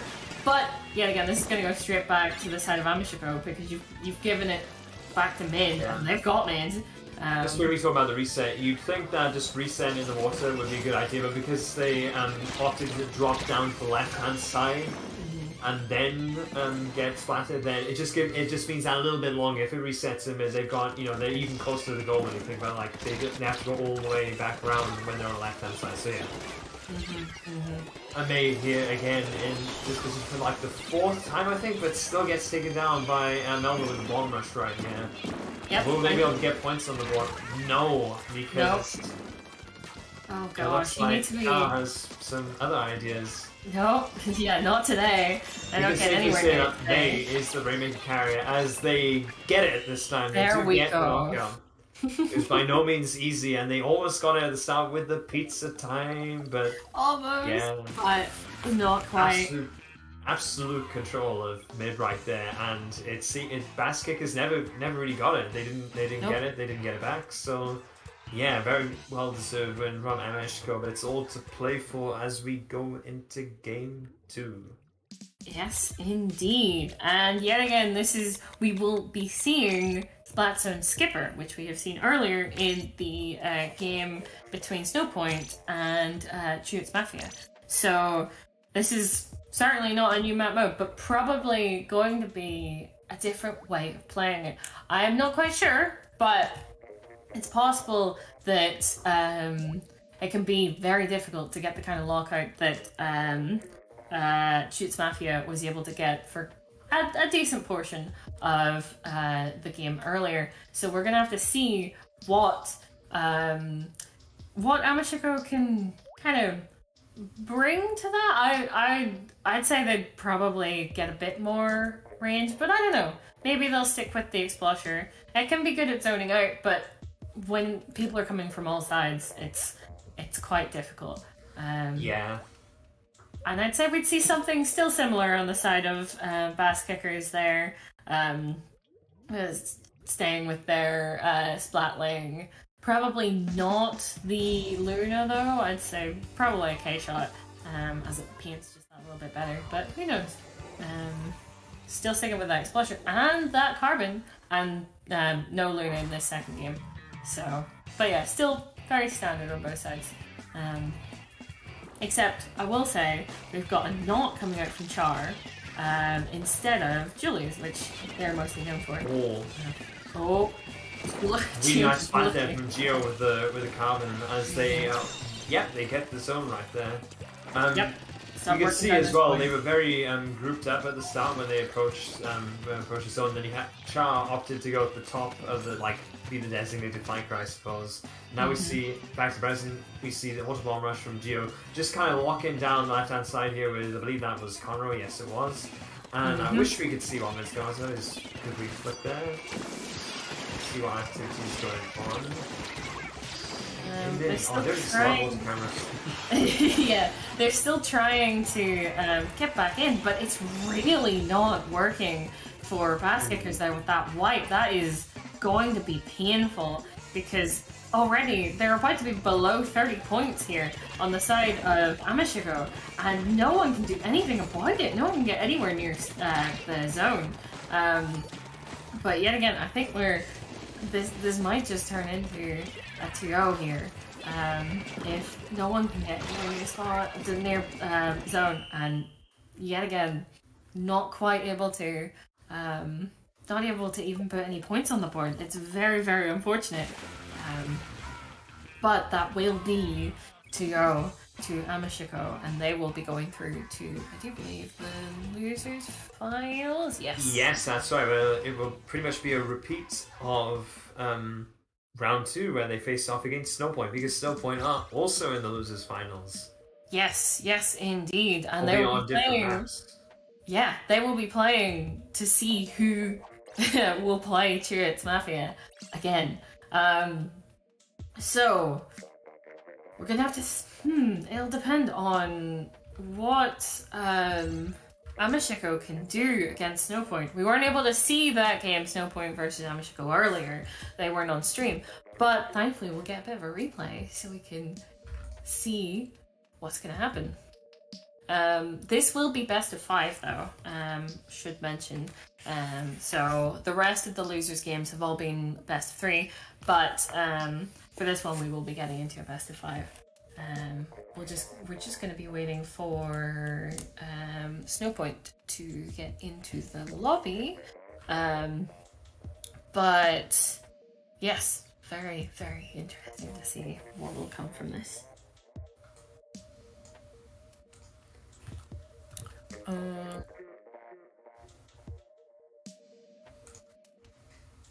So yeah, going back to a best of 5 right here in the maps, we've got Rainmaker Decisions Shipyard to start with. So yeah, that'll be fun to watch again.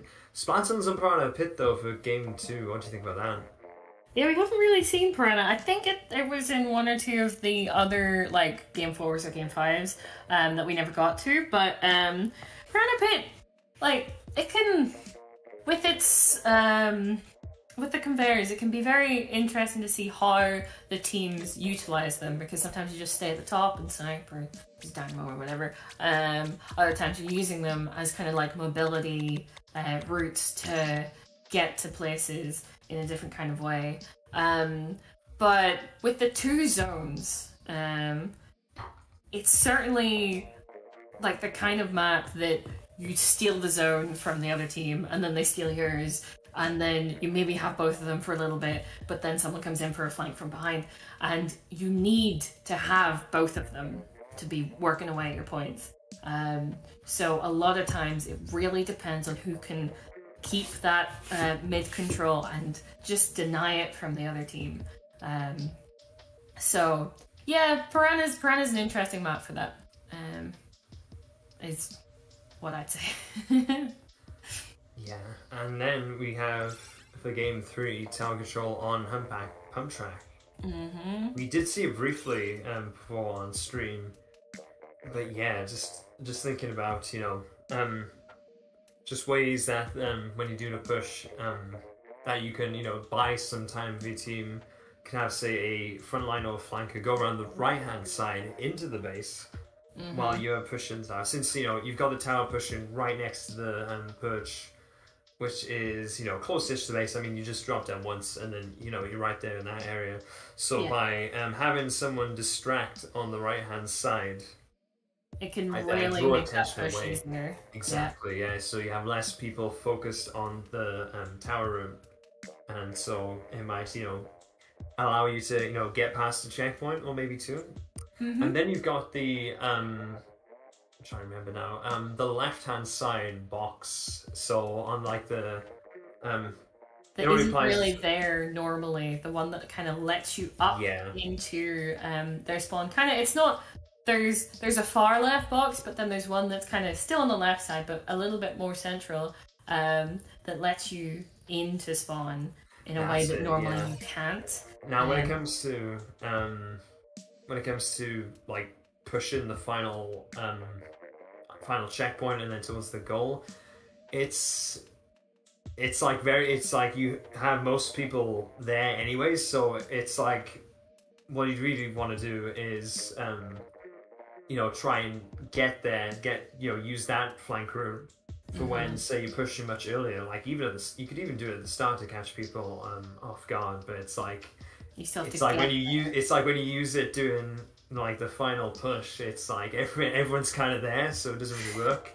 So yeah, it's like, they're there and waiting because it's right beside the other checkpoint, But it can be a very quick way to go from protecting the tower on the offensive into their base. You just have to hop off tower onto that block, up into their spawn essentially, and cause another barrier, or place another barrier kind of between you and them getting to the tower, which will let them push the checkpoint, which will let your team actually make that final. It's just so close to spawn that it's so difficult to do.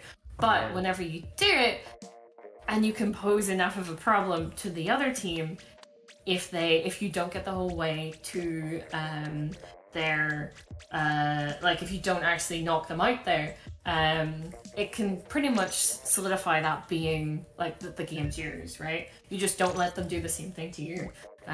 But yeah, it'll be interesting to see if we get past that point, because obviously that's game 3, so we're gonna get those 3 games regardless. But hopefully we might get some Clan Blitz and Snapper again, maybe.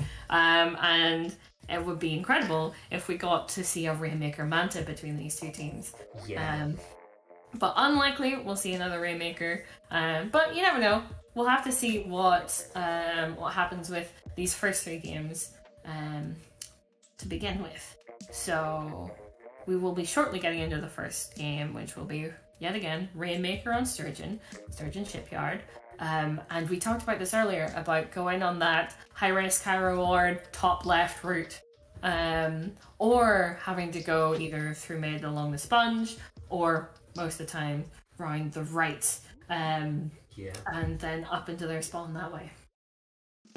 I want to see the sponge route. Let's see the sponge route. Yeah, because most of the time, by the time you've gotten on the sponge, they're shooting the sponge. Yeah, so then it's the like sponge is no longer an option. It's like if you have your teammates support, it's like sponge fight.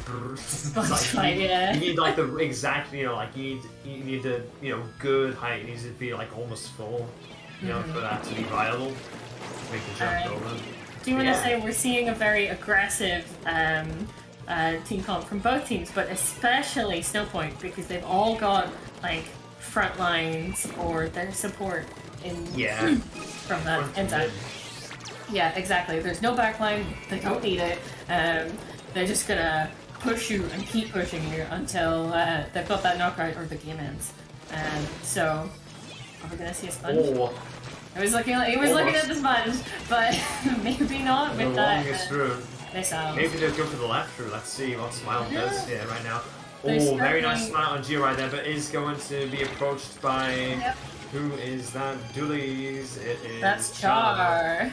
Yes, so, they just didn't have quite the support there at the end because one teammate or another ended up going down trying to make that path.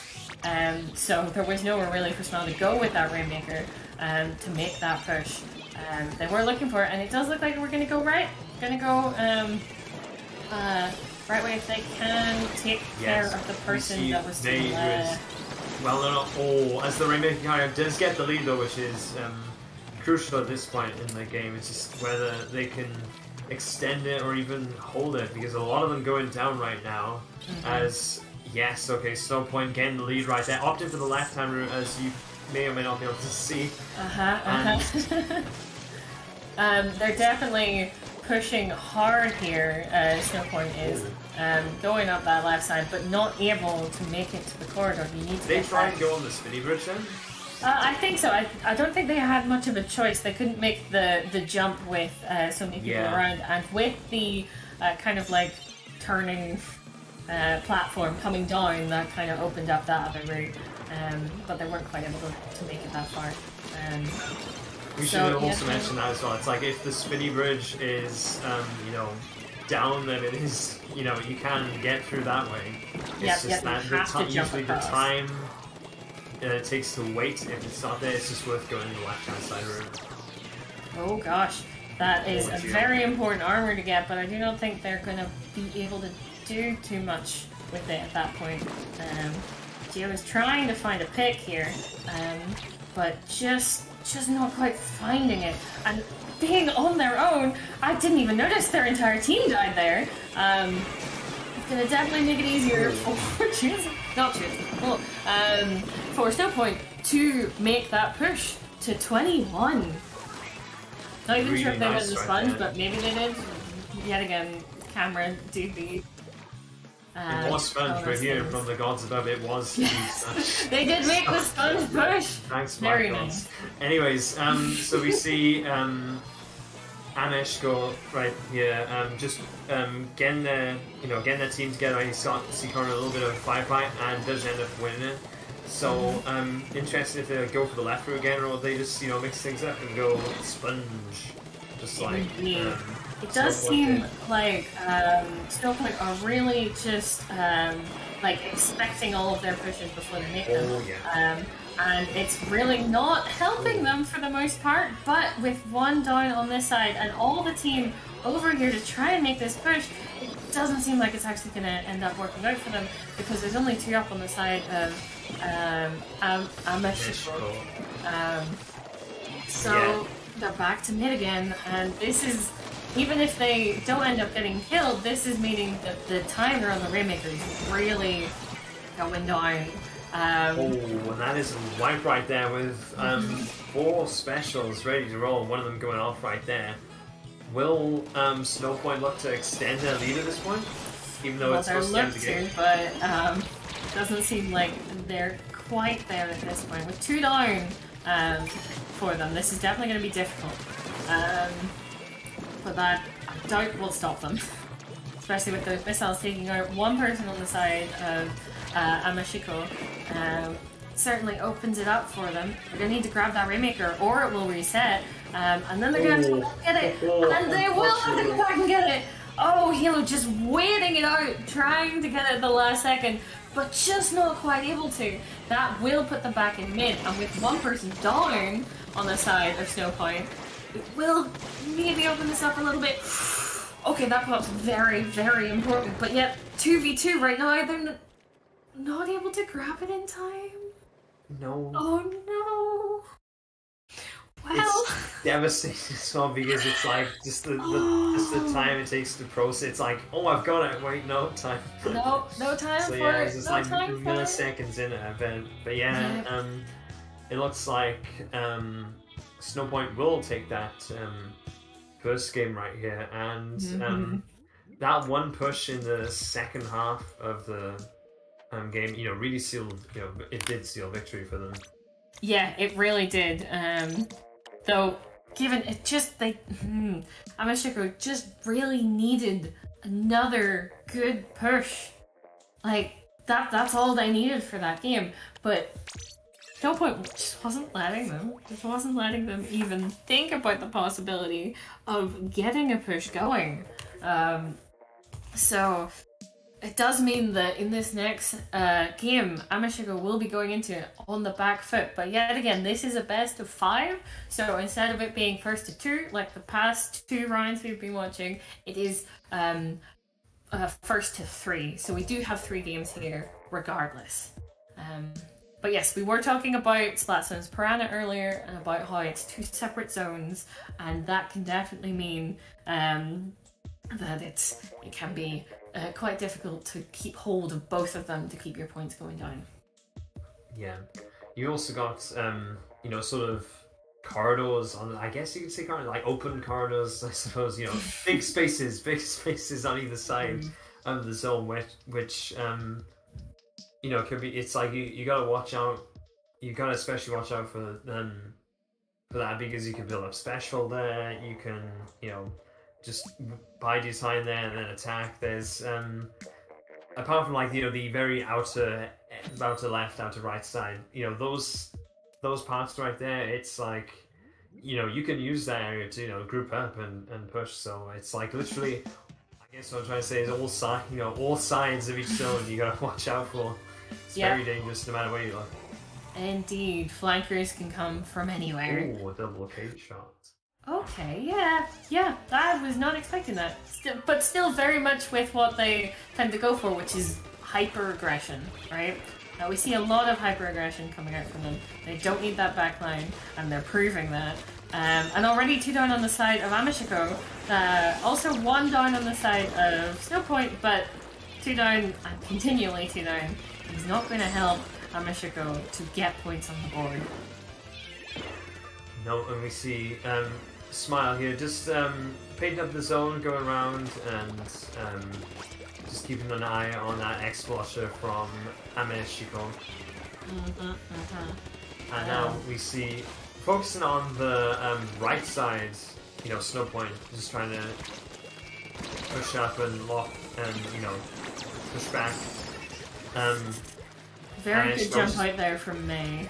Yeah. Because they didn't have the people in their team up at that moment to even really think about going in. But already we are down to below 30 points. This is not looking good for Ame-Shikō. They need to get out of their spawn and to may use that baller to try and contest. But only 10 count left, so good time that was any, but unfortunately not. Nope. It's just not going to be enough. Not for this game. That is very unfortunate that Ame-Shikō wasn't really even able to touch the zones.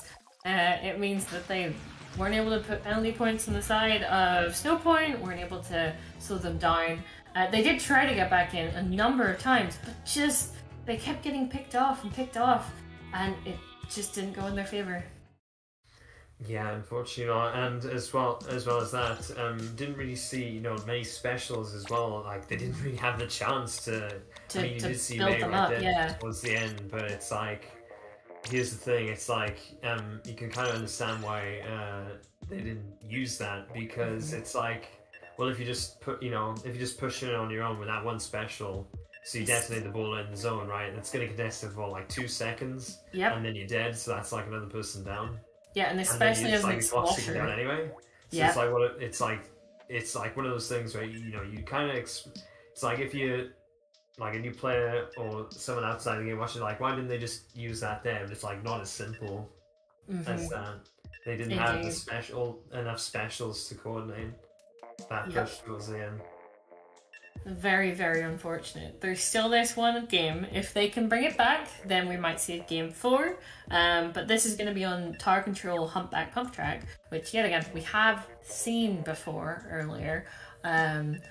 But with the momentum that Snowpoint is really building up at this point, it's going to be difficult, very, very difficult for Ame-Shikō to actually be able to stop their pushes, especially if Snowpoint's able to push into their spawn and hold them back from getting anywhere near the objective. So I'd expect we'd still probably see similar loadouts from both teams, especially since Ame-Shikō was very quick to kind of lock in. But I wouldn't see a reason why Snowpoint would change from their very aggressive I was going to say as well, style. The double missiles from the K-Shot really worked well. It does work well on, missiles work well on open maps, and something like, back then, I think, it worked just as well as that last game, even though it's a different mode. Seeing still very similar comps. Yep. We do have a bucket coming out on the side. Quite lost from Char right there. Yeah, Char, which is very interesting. Didn't really see that coming. But bucket can be very good for this. It does come with the bomb, but you do have to be careful not to end up your back against the wall. And already the Snowpoint is pushing up into their spawn. Halo's there, making sure not to overextend so that they can still help their team if they need it, but always causing, making sure that the team can't, Ame-Shikō can't really look at this objective too long. That being said, Snowpoint was down to 1 person there. 3 people down on their side, which does mean that Ame-Shikō can get back in. Yeah, and here comes their push now from Ame-Shikō, although we are seeing a little bit of ground here from Snowpoint left. See if Char can get past this checkpoint now, and we do see a flank, it looks like. Oh, Snowpoint from above.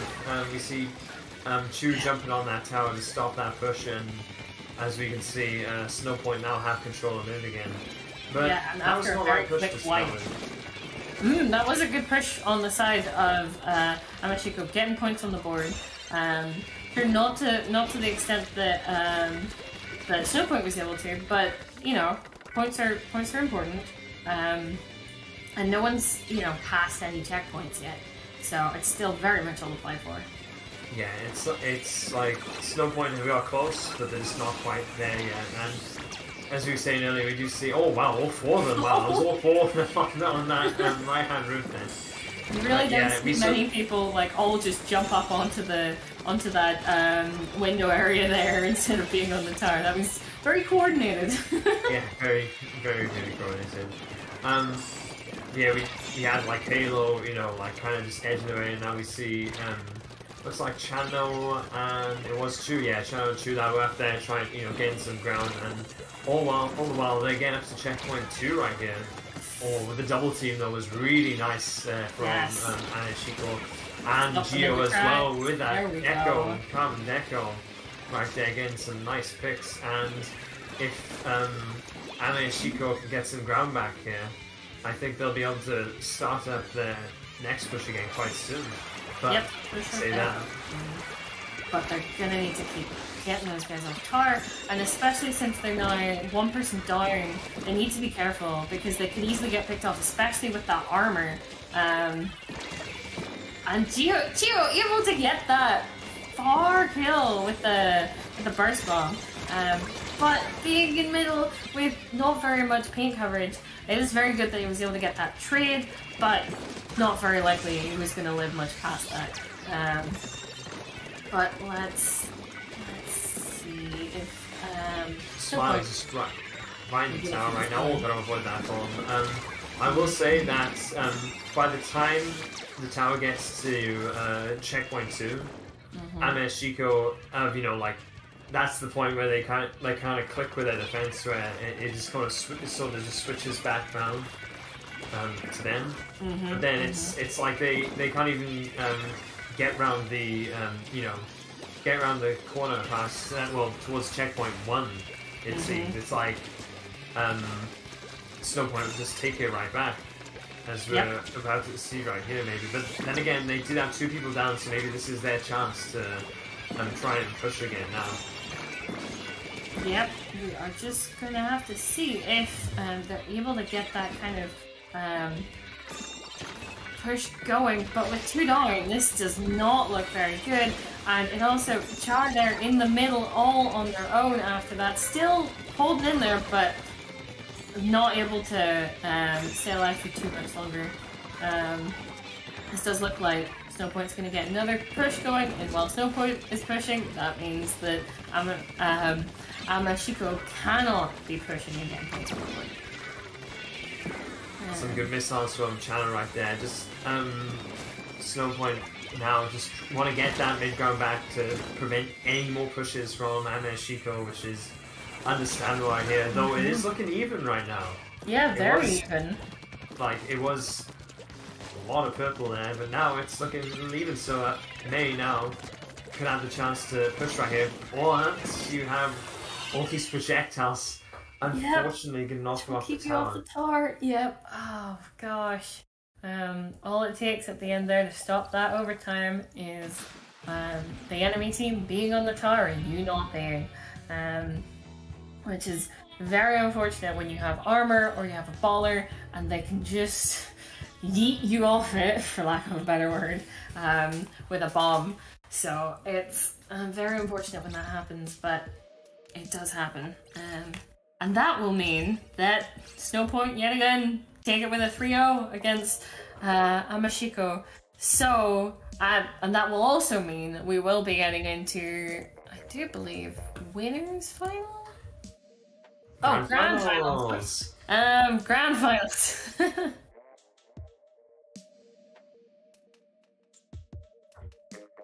But as I'm hearing from the Splatoon gods themselves, we will be taking a break before we get into this.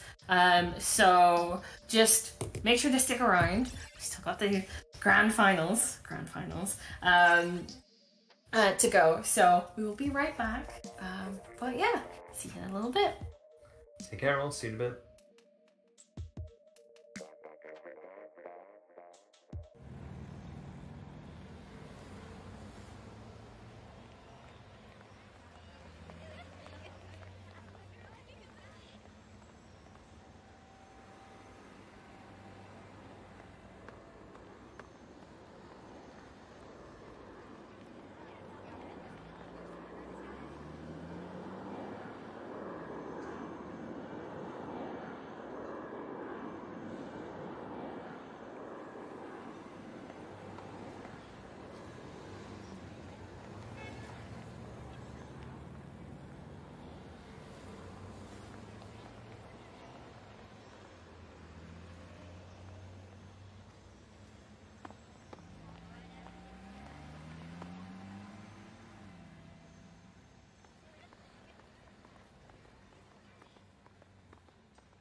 And welcome back, everyone! We will be getting into the grand finals shortly, but I've been told by the Splatoon gods, as per usual, that we should reintroduce ourselves, because it's been a while. It's been, you know, we've been going for a bit. But yes, hello, I am Zari.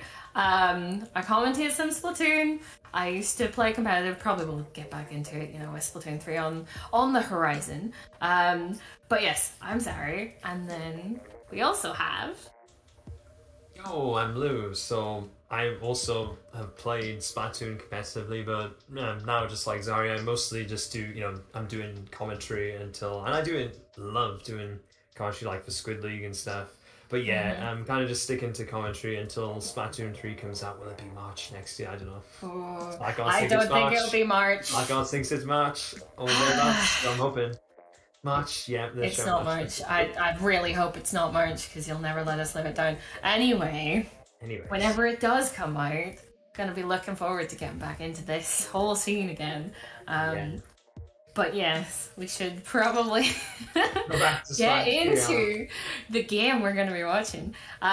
So, as we've been talking through most of, you know, today, Snowpoint versus Its Mafia, or what are they calling themselves right now? We like to chew it. There you go. We like to chew it. I'll probably just call them Its Mafia, it's quicker. But yes.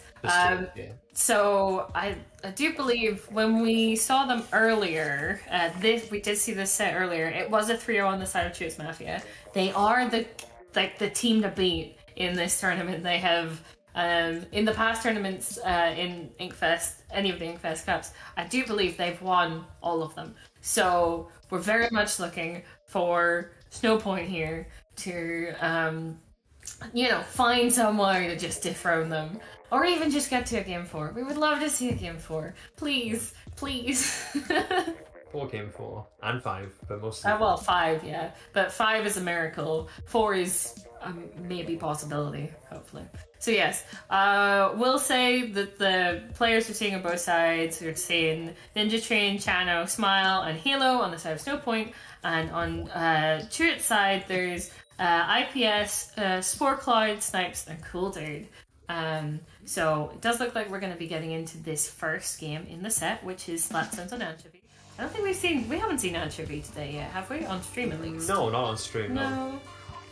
So this will be something a little bit new, but we are seeing the same kind of setups from both sides. Very aggressive on the side of Snowpoint, no need for a backline, while on the side of Truids, a little bit more range, but also still quite aggressive with that brush, and with how, for example, Snipes and Cool Dude play those mid lines. So again, both teams trying to battle for mid, but they're not really.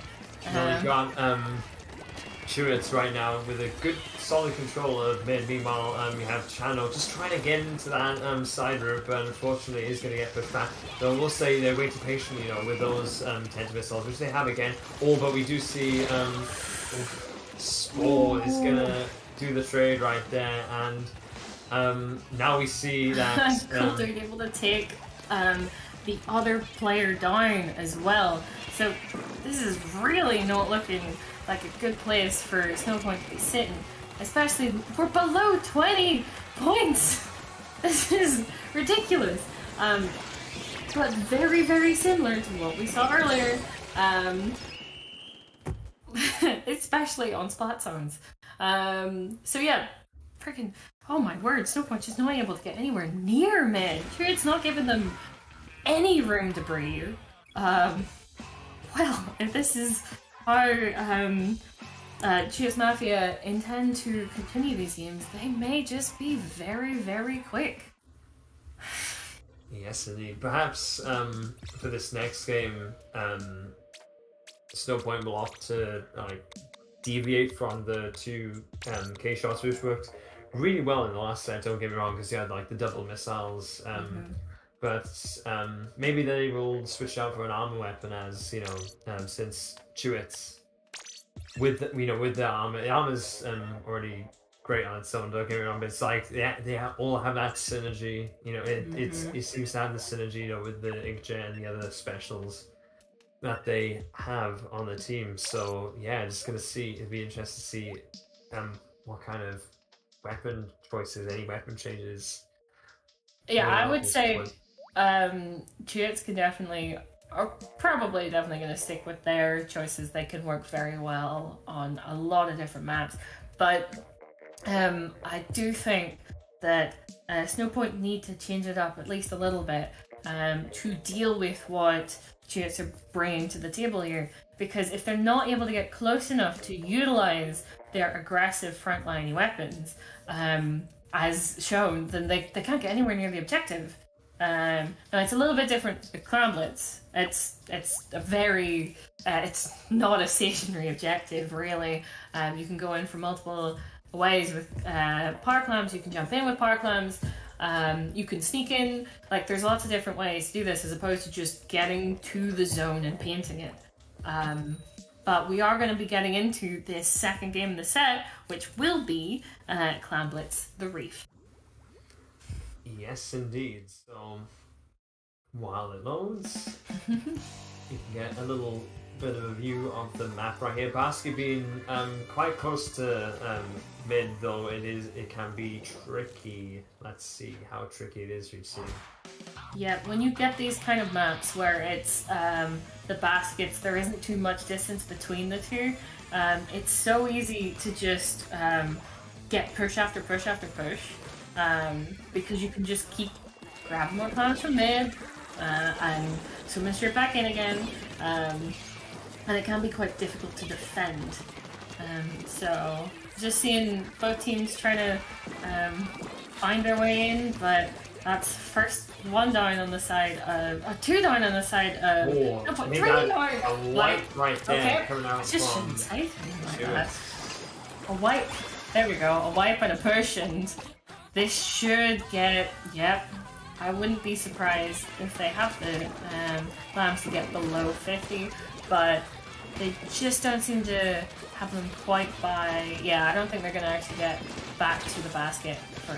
Although they did get a bigger lead than the last time we saw them on stream with Clamblitz, so there's that. This is definitely with Clamblitz. No, maybe not on this map, but you can actually end up winning with quite high scores. But it just depends on what kind of a game you're getting. And as I was saying earlier, it's very easy to just push in and get another, get more points on the board whenever it is this kind of a map, right? Where it's close to mid. It's easy to push in. There's lots of different ways to. And that is exactly what Turrets is showing right now. They're just ready with my Park Lamb. They've got most of mid. I would say this looks like Snowpoint has got their area around the basket. Got a little bit more coverage there now, and they are pushing up on the bridge. Oh, but Snipes is going to say no to channel right there. Especially they were 3 down there as well, which just opens it back up. We see Mr. International Post Service get a super climb in, which opens the floodgates right here. It's the only 10 right now. Will Snipes be able to get one in? Oh, just get one. Two in. But not quite, but then we see International Post Service sending those clams right below the basket as they unfortunately cannot quite make it to their mark. But yeah, it just sometimes you just can't get quite close enough. But yeah, that they do have some penalty points on the board. But even it would take a power clam and 3 clams for them to win this game. That's all they need on the side of Cheats Mafia. Or if they're really adventurous, 2 power clams. Or 2 power clams might be easier, but if they had 2 power clams. But yeah, Snowpoint is really trying to cover their bases and able to just stall them out, but at what cost? At what cost? That was 3 down on the side of Snowpoint, and they're already at the basket. Cheers are already sitting here with the power clam, ready to take the game. That is... That's one way to play clams. I was going to say, you learned something new. I did not know that the penalty would reduce. Like, they didn't quite you know, they didn't quite break past the penalty right there. But then, you know, all they needed was it went back to 15 then rather than I think it was 25 originally. And then yeah, they just needed one power climb. Didn't even have to get any more climbs in than that. Just one power climb, and yeah, that was game. Yep. Yeah. Which this is very much not going in Snowpoint's favor. They have one game which, if they win, they can continue. But if Chutes take this, then that will make them the winners. So we just have to figure out what Snowpoint's gonna do to try and take this from them. And it is going to be Rainmaker Mako. Very important to note, the Mako is a very small, kind of tight map. There's, you know, there's different variations in height and whatnot, but it is a small map. So it can actually lend itself quite well to the kind of comps that Snowpoint has been, you know, showing themselves very capable of right now. It could, if you're very aggressive, you can really keep those pushes going. But if your enemy's really aggressive as well, then it's very easy for it to swing in their favor, as we've been seeing a lot of today. So we're just gonna have to wait for everyone to ready up and to get into this game. It could be the final game, or we might see a game 4. Who knows? I'm holding out for a game 4. Come on, let's do this. I would love a game 4, right? Yeah. Yep. But yet again, even if we get a game 4, Shoot Mafia only need one more win. One more game. So we'll have to see if this is going to be it, or if it might be game 4. Pizza time. Or, you know, we might even get a pizza time. That would be pretty cool. But let's see. Yep, still very similar comps coming out from both teams. This is what we've been seeing a lot of. Oh, look at that! Almost a perfect mirror for each stack. They all walked in to jump on the box. Yep, very important that no one died to that explosion though. It did go in the side of Chutes Mafia, but it is very important that neither either side. Here, and Chano is falling closely behind, and is he stopping that push right there? Yes, indeed. And that one, very nice, Chano. Very nice. Take out Coulter. That is very important. That was 3 people down, which does certainly make this push a little bit easier. But they, yet again, Snowpoint are pushing towards their spawn, so it is somewhat more difficult. And that's 2 down on the side of Chutes Mafia. That is very important. Snowpoint right here. Also close to getting the lead, but just missed down. No, they can still do it, and they did! Chano coming through! Chano's been so important, it's only been a minute in this game. Only been a minute and a push to come down. Oh, but the fly! He was able to kill Spore there, but on their own, they're not going to be able to make that push in. They tried to find a way around, but Cold Dude was just waiting. Cold Dude was ready to stop that push from going any further, and there is no... Yep. Someone went down with the pop of the Rainmaker, which is unfortunate, but does tend to happen. And that's 3 down on the side of Snowpoint. This is not good. This might just be a straight flip round to being a lead for Chutes Mafia. Very close again as well. We see International Post Service being backed up by Snipes, and now they're going to have to pull back. Perhaps they're going in the opposite room. No. Yes, indeed. They're trying. Snowpoint's trying so hard. And he's able to take out that Rainmaker, but the burst bomb Russian wipe. That will not stall them for very long. Will this be able to be lead? I'm still checking in those bombs. The bombs. Yep. They do well to push back with all the projectiles they can right here. Oh yeah. At some point. Oh yes. Oh, Chano unfortunately going down there to someone. We see 2. But Spore is ready to pick people off. And Spore's going to come around and try and support IPS there. The hammer. Oh, almost taken down by that bomb. but able to just get out of the way. And that's a reset? Yeah, that's a reset. Which is very important. It does, yet again, most of the time give it back to the other team when you have to reset the Rainmaker, but Snowpoint is able to pick it up themselves and get the pop, obviously. And but path right here. Yep, trying to make that path in, but it's just everywhere. Chutes Mafia are just trying to make it difficult, as they should. So I'm not quite sure they're going to get very much distance here on this push. Smells on their own now, just trying to stay alive. Gotta be careful not to push back too hard. Mike's there with an amazing shot 2 seconds ago. Kind of ignoring the Rainmaker. This Rainmaker is living, which is very unusual, but is finally taken down. And survivability right there. Yes, indeed. Ooh. Okay, that was one person died. No point, need to get back in the bend now because they got. I was almost a wipe right then. That might be a stagger wipe actually. Very possible indeed. But yeah, still, we're in the last minute, and it is highly surprising that Snowpoint is in the lead. That after the games we've been seeing today, we haven't seen any like this. But the Chutes is still trying to find their way in, and that splashdown will not be helpful. The guys on Snowpoint, and they're gonna push the same route again.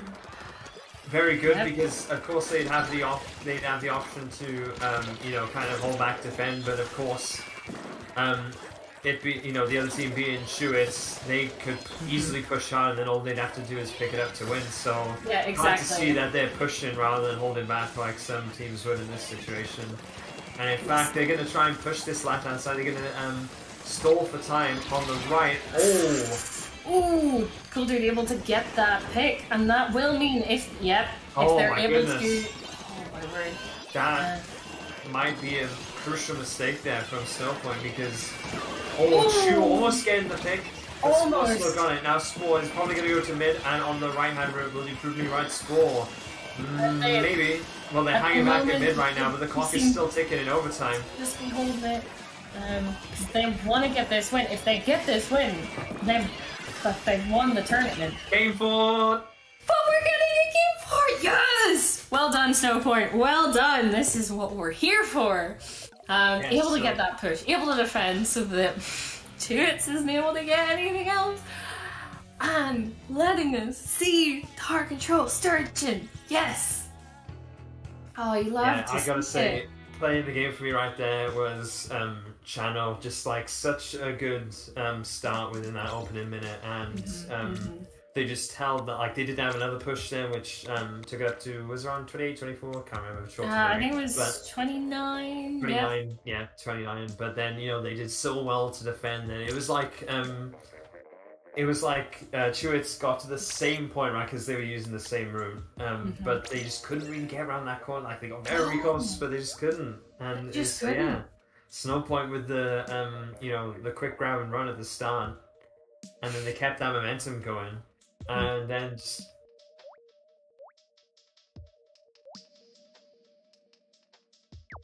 Yeah, that is the first time that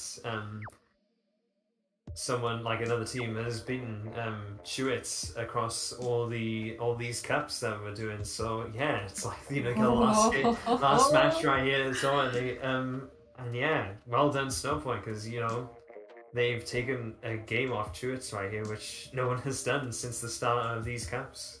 Yep. Great achievement. That shows a lot. It really does. That was an incredible match, and oh my word! No, I just want to see what they do with Tower Control Sturgeon. We definitely haven't seen. We've only seen this on Rainmaker. Rainmaker.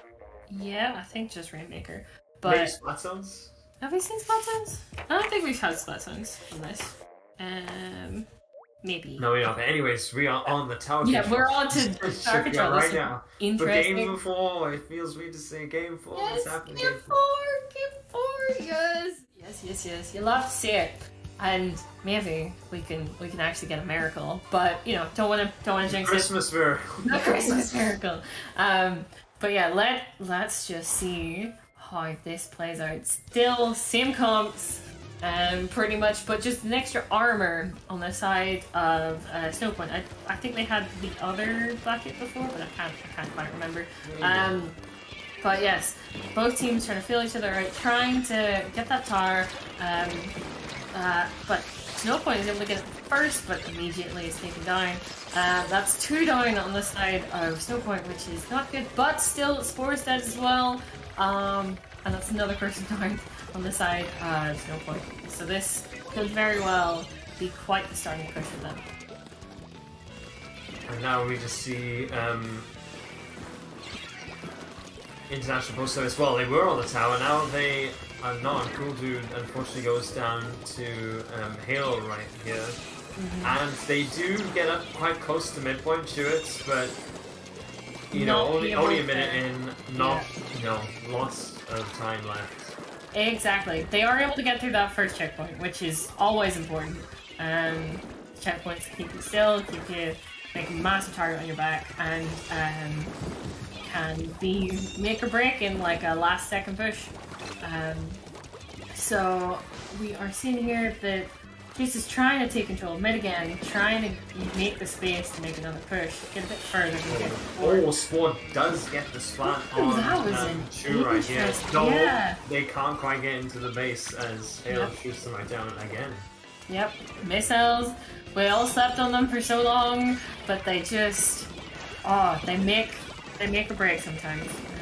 Yeah. Yeah. The 4%. Yeah, the 4%. Anyways, they're gonna do their first push right here is Snowpoint. Yep, though Spore is very much causing issues. I think that's Halo, who's still alive, has to be very careful as they're the only one, and they have armor, but they do get taken down with that armor, not being able to use it in time. And Spore just going on a leisurely stroll into their base, just, you know, chilling, ready, wanting to cause issues. And that distraction is going to make the clock tick down as they're still in the tower push and do get to checkpoint 2. Right here, international post service just hanging around on the tower. And not really being contested by anyone because it looks like you've got 2 members from Chewis just right in their base at the moment. Just Cool Dude is making it difficult down right now. But Cool Dude does go down, and I do believe that's everyone out of their base for the moment. Though, as with everything, they need to be careful of where Spore is, because Spore could be anywhere, including right behind them. So it is always important that they make sure that they're not getting flanked when they're trying to push out. And it seems like they're certainly getting a little bit out of their spawn, but not quite towards Taria and not quite towards mid. Oh, that is a splat right there from Snipes. I thought it was the brush, yeah. Oh yeah, I thought it was the brush. That ends up getting the splat. Does a sensible jump back to base. And Snowpoint are able to take back the tower and stop the push that Juice had going. But we're looking here, trying to see if they can get a pick, maybe make it easier to get back in. But not quite able to. Ninja Train there, just keeping on dodging.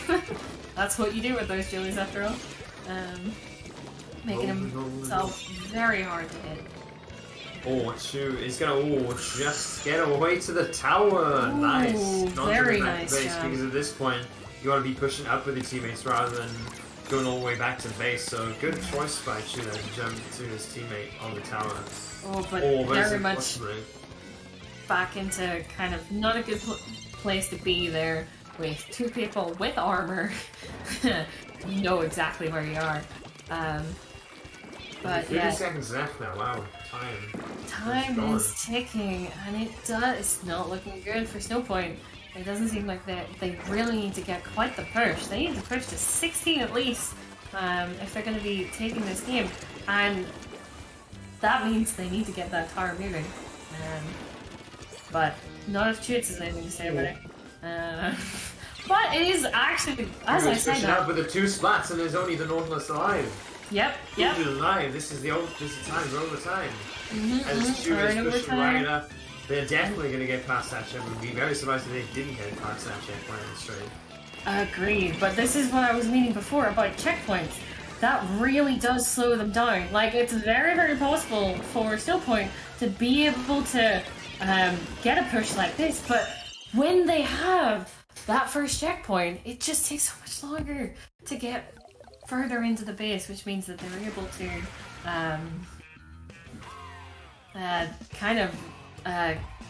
Mafia is able to kind of push their way through a bit slower, but still make it to the tower before it gets delayed. Very, very good play from Snowpoint there, especially near the end. They were able to get that push, get through that checkpoint, but just weren't able to take another game from Chute Mafia. Unfortunately not, but yeah.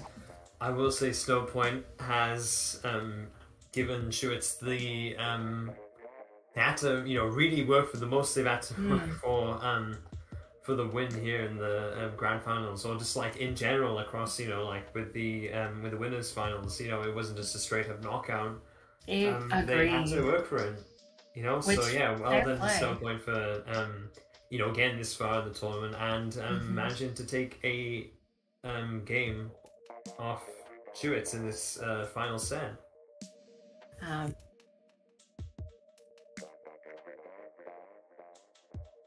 Okay, we are going to be interviewing. Yeah, the Splatoon gods have spoken. We are going to be doing an interview,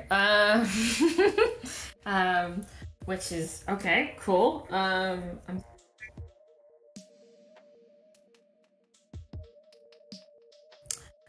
Yeah, which is, I think, a cool idea, though I'm not sure how this is going to work. It'll be fun. Splatoon gods has a plan, apparently. So, alrighty, though I do believe, should we take a break then to get that all set up?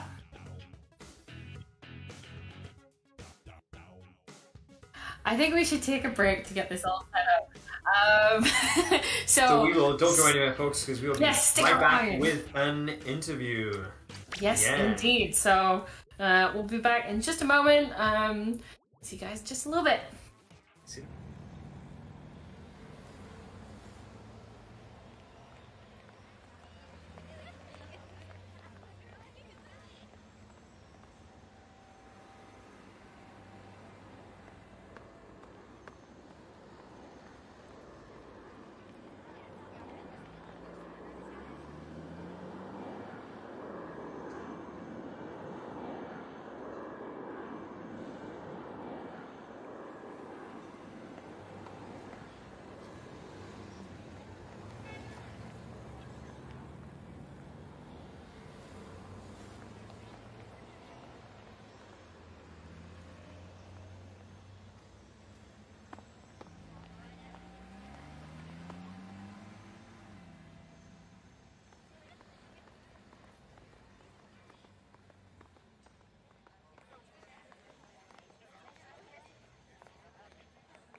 Welcome back, everyone, to our little impromptu interview.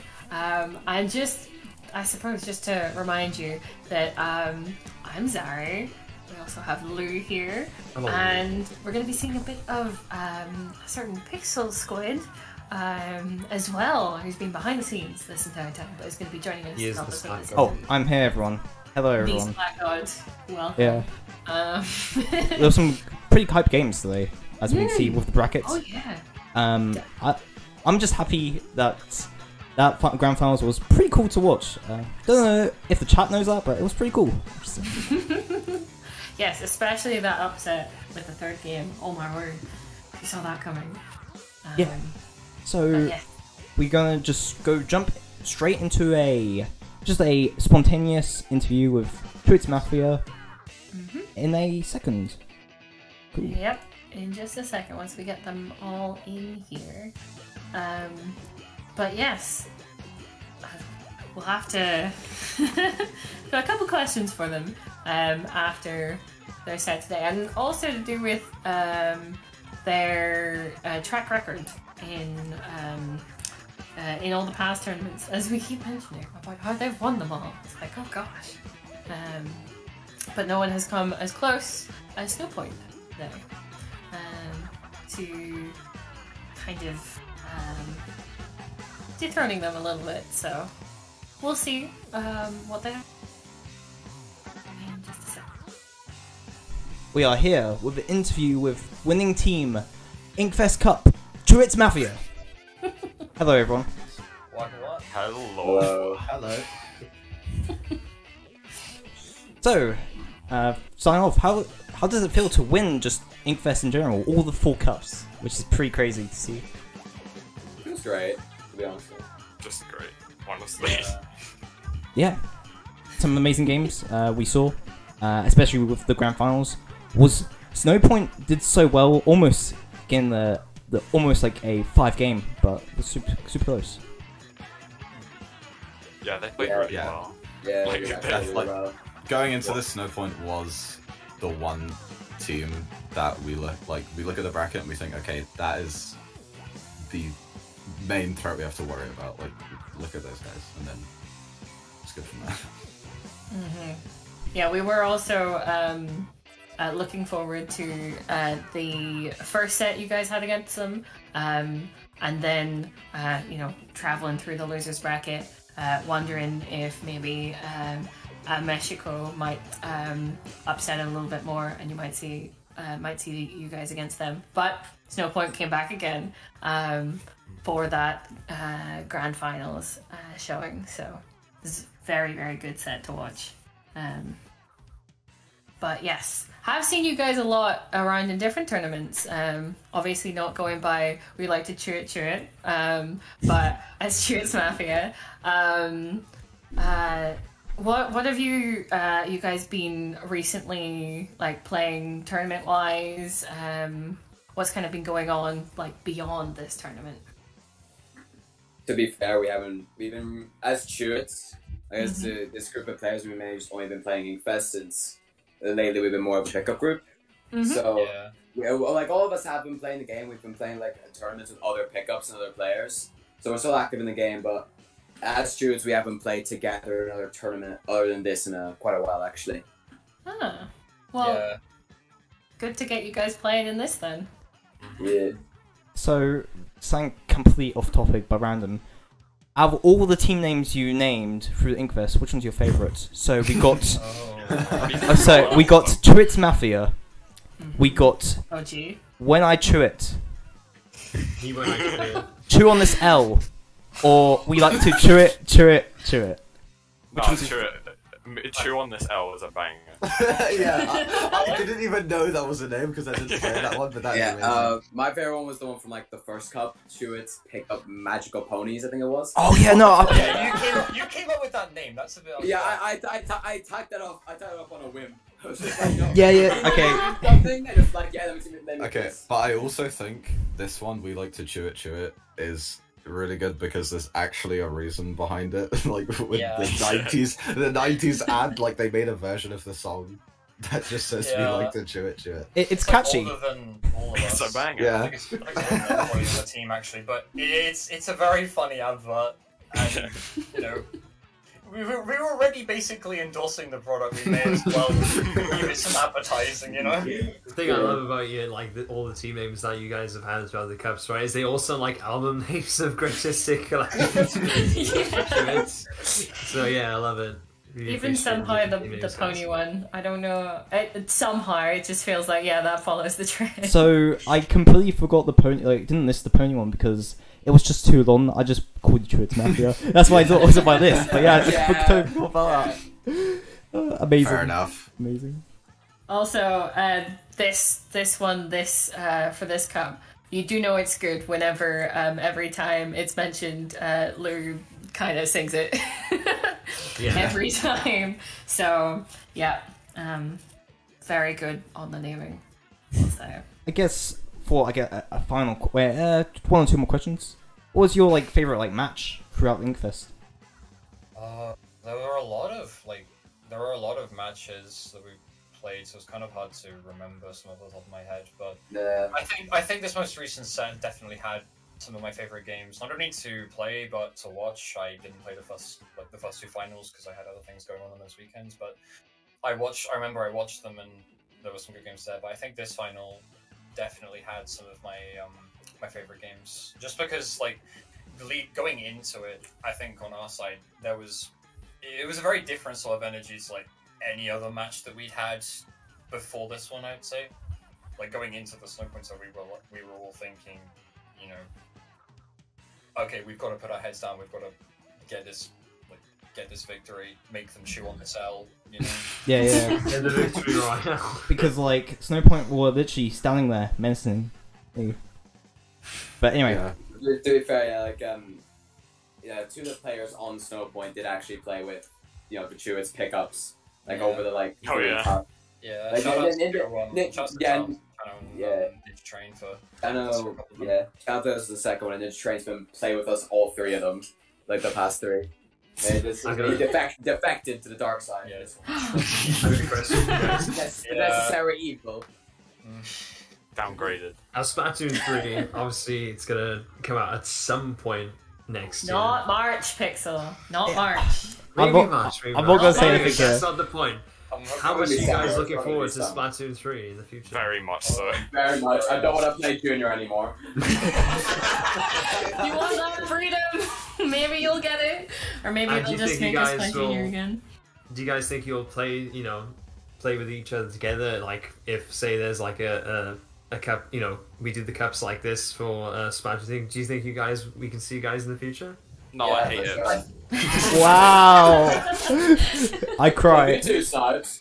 On a more serious note, though, I think when Splat 3 comes out, there's a very good chance that we'll also be playing together. You might be able to see the original Truitt's roster, which was the one back in Hypersplat. Wow. Unfortunately, Samage and Chris 2 couldn't play. Every day we pray for Chris to come back. Every day. Unfortunately, it's not the original. It's like panning to a shrine every day. So he went to university and then just gone home. Very understandable. So I'll be going to uni. Yeah, I guess we will probably see. We like to chew it 2, maybe in the future. I don't know. Or some. Or coming back to give people else. Yeah.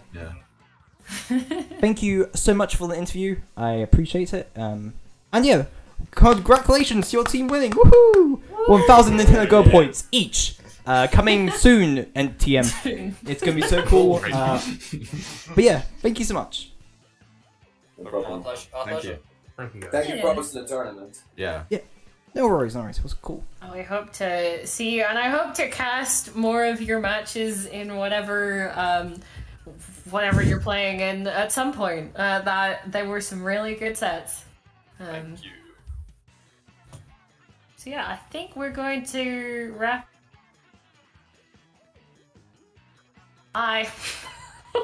Okay, we're gonna wrap it up here for the tournament. I think that was really good to get a little impromptu interview going. Thank you, Pixel. No problem.